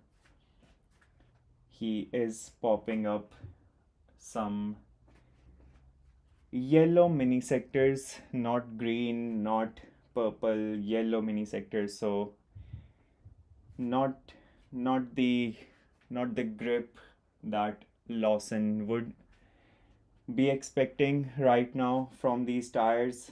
Um, it's obviously his 13th lap on the soft tires. So these tires are pretty much done and dusted. Um, Speaking of tires, my next reel, my next YouTube short is going to be about Formula One tires. There will be 6 compounds that are going to be used this year, with the introduction of a brand new ultra soft compound, which is the C6 compound, that will be used this year. So, if you want to know what tires are going to be used, how they're going to be used, when they're going to be used, make sure you're subscribed to my channel. Make sure you're following my Instagram, because my next YouTube short, my next Instagram reel will explain everything about the Formula One tires that are going to be used this season. Obviously, we have the slick tires and then we have the irrelevant wet tires. But I'm going to explain each and every single detail about all of that in my next video. So make sure you are subscribed, as we have a virtual safety car deployed. Just 10 minutes to go, and there is a virtual safety car. There is a double yellow waving on track in sector 2, I believe it is. Sector 2, corner 11. Right, so full safety car has now been deployed. That is very interesting. Let's see if we can find something out about why the safety car has been deployed.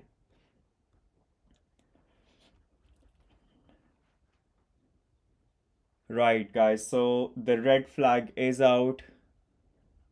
The session has been suspended. I highly doubt we will get back out on track again with just 8 minutes to go. But the session has been red flag as of now. All the drivers will make their way back into the pits. With just 8 minutes to go, I highly doubt we will see any more action on the track. That may well be the end of the morning session of day 2 testing here in Bahrain.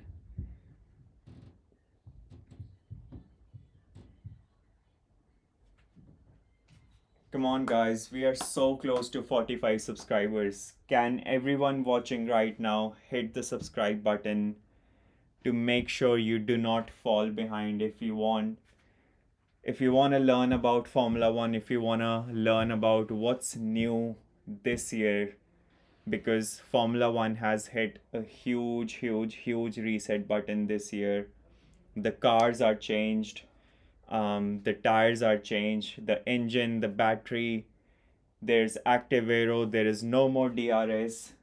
If you want to learn all about this year's Formula One, what's going on, who is adapting the best, who will come out on top, let's make sure you hit that subscribe button right now so that you do not miss out on any of that. I have a new reel coming out. I have a new YouTube short coming out very soon on my channel, which is going to explain the tires, the compounds that are going to be used this year. So if you want to watch that, if you want to learn what will be happening with tires this season, you have to follow me. You have to subscribe to the channel. Otherwise, you won't be able to.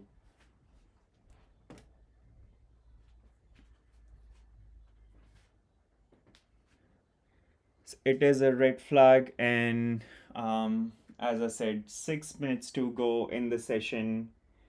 Highly doubt we are getting back out on track. I'm still trying to find out what's going on, why it has been red flagged.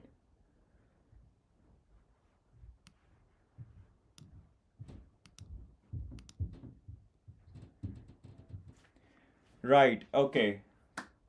So we do have some update about the red flag. Into the final 10 minutes of the morning session, and the circuit will now undergo some testing of its own.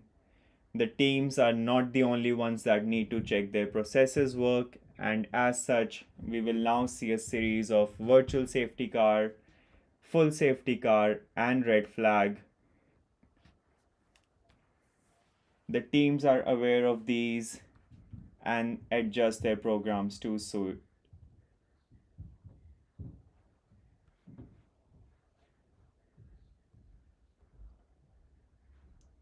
Right, the track has gone clear again now, so FIA essentially performs some testing to deploy a virtual safety car, a full safety car, and a red flag to make sure all the tests are performed correctly, to make sure all the systems are working correctly, to make sure the processes are working correctly. The track is clear, so if anyone wants to come out, may come out now, but I highly doubt anyone will. If anyone does, it may just be for a practice start, because most of the useful running, most of the programs that the teams had planned, would have planned, they would have been done by now. So there wouldn't be any more data gathering. So that's pretty much it for the morning session, I believe. We'll just wait and see if anyone comes out in the next couple of minutes. Come on, guys, please subscribe to the channel. We are here to build the best Formula One community that has ever been seen or ever been known. We are aiming for 45 subscribers before we end this morning session. So make sure you hit that subscribe button if you are watching the stream. If you're new to the stream, you hit that subscribe button, you kick that subscribe button, you punch that subscribe button. You can do whatever you want with it. Just make sure you are subscribed and the bell icon is pressed. All you need to do is press it once so that you get all the notifications from now on whenever I post a new video, which will be happening very, very, very, very, very soon.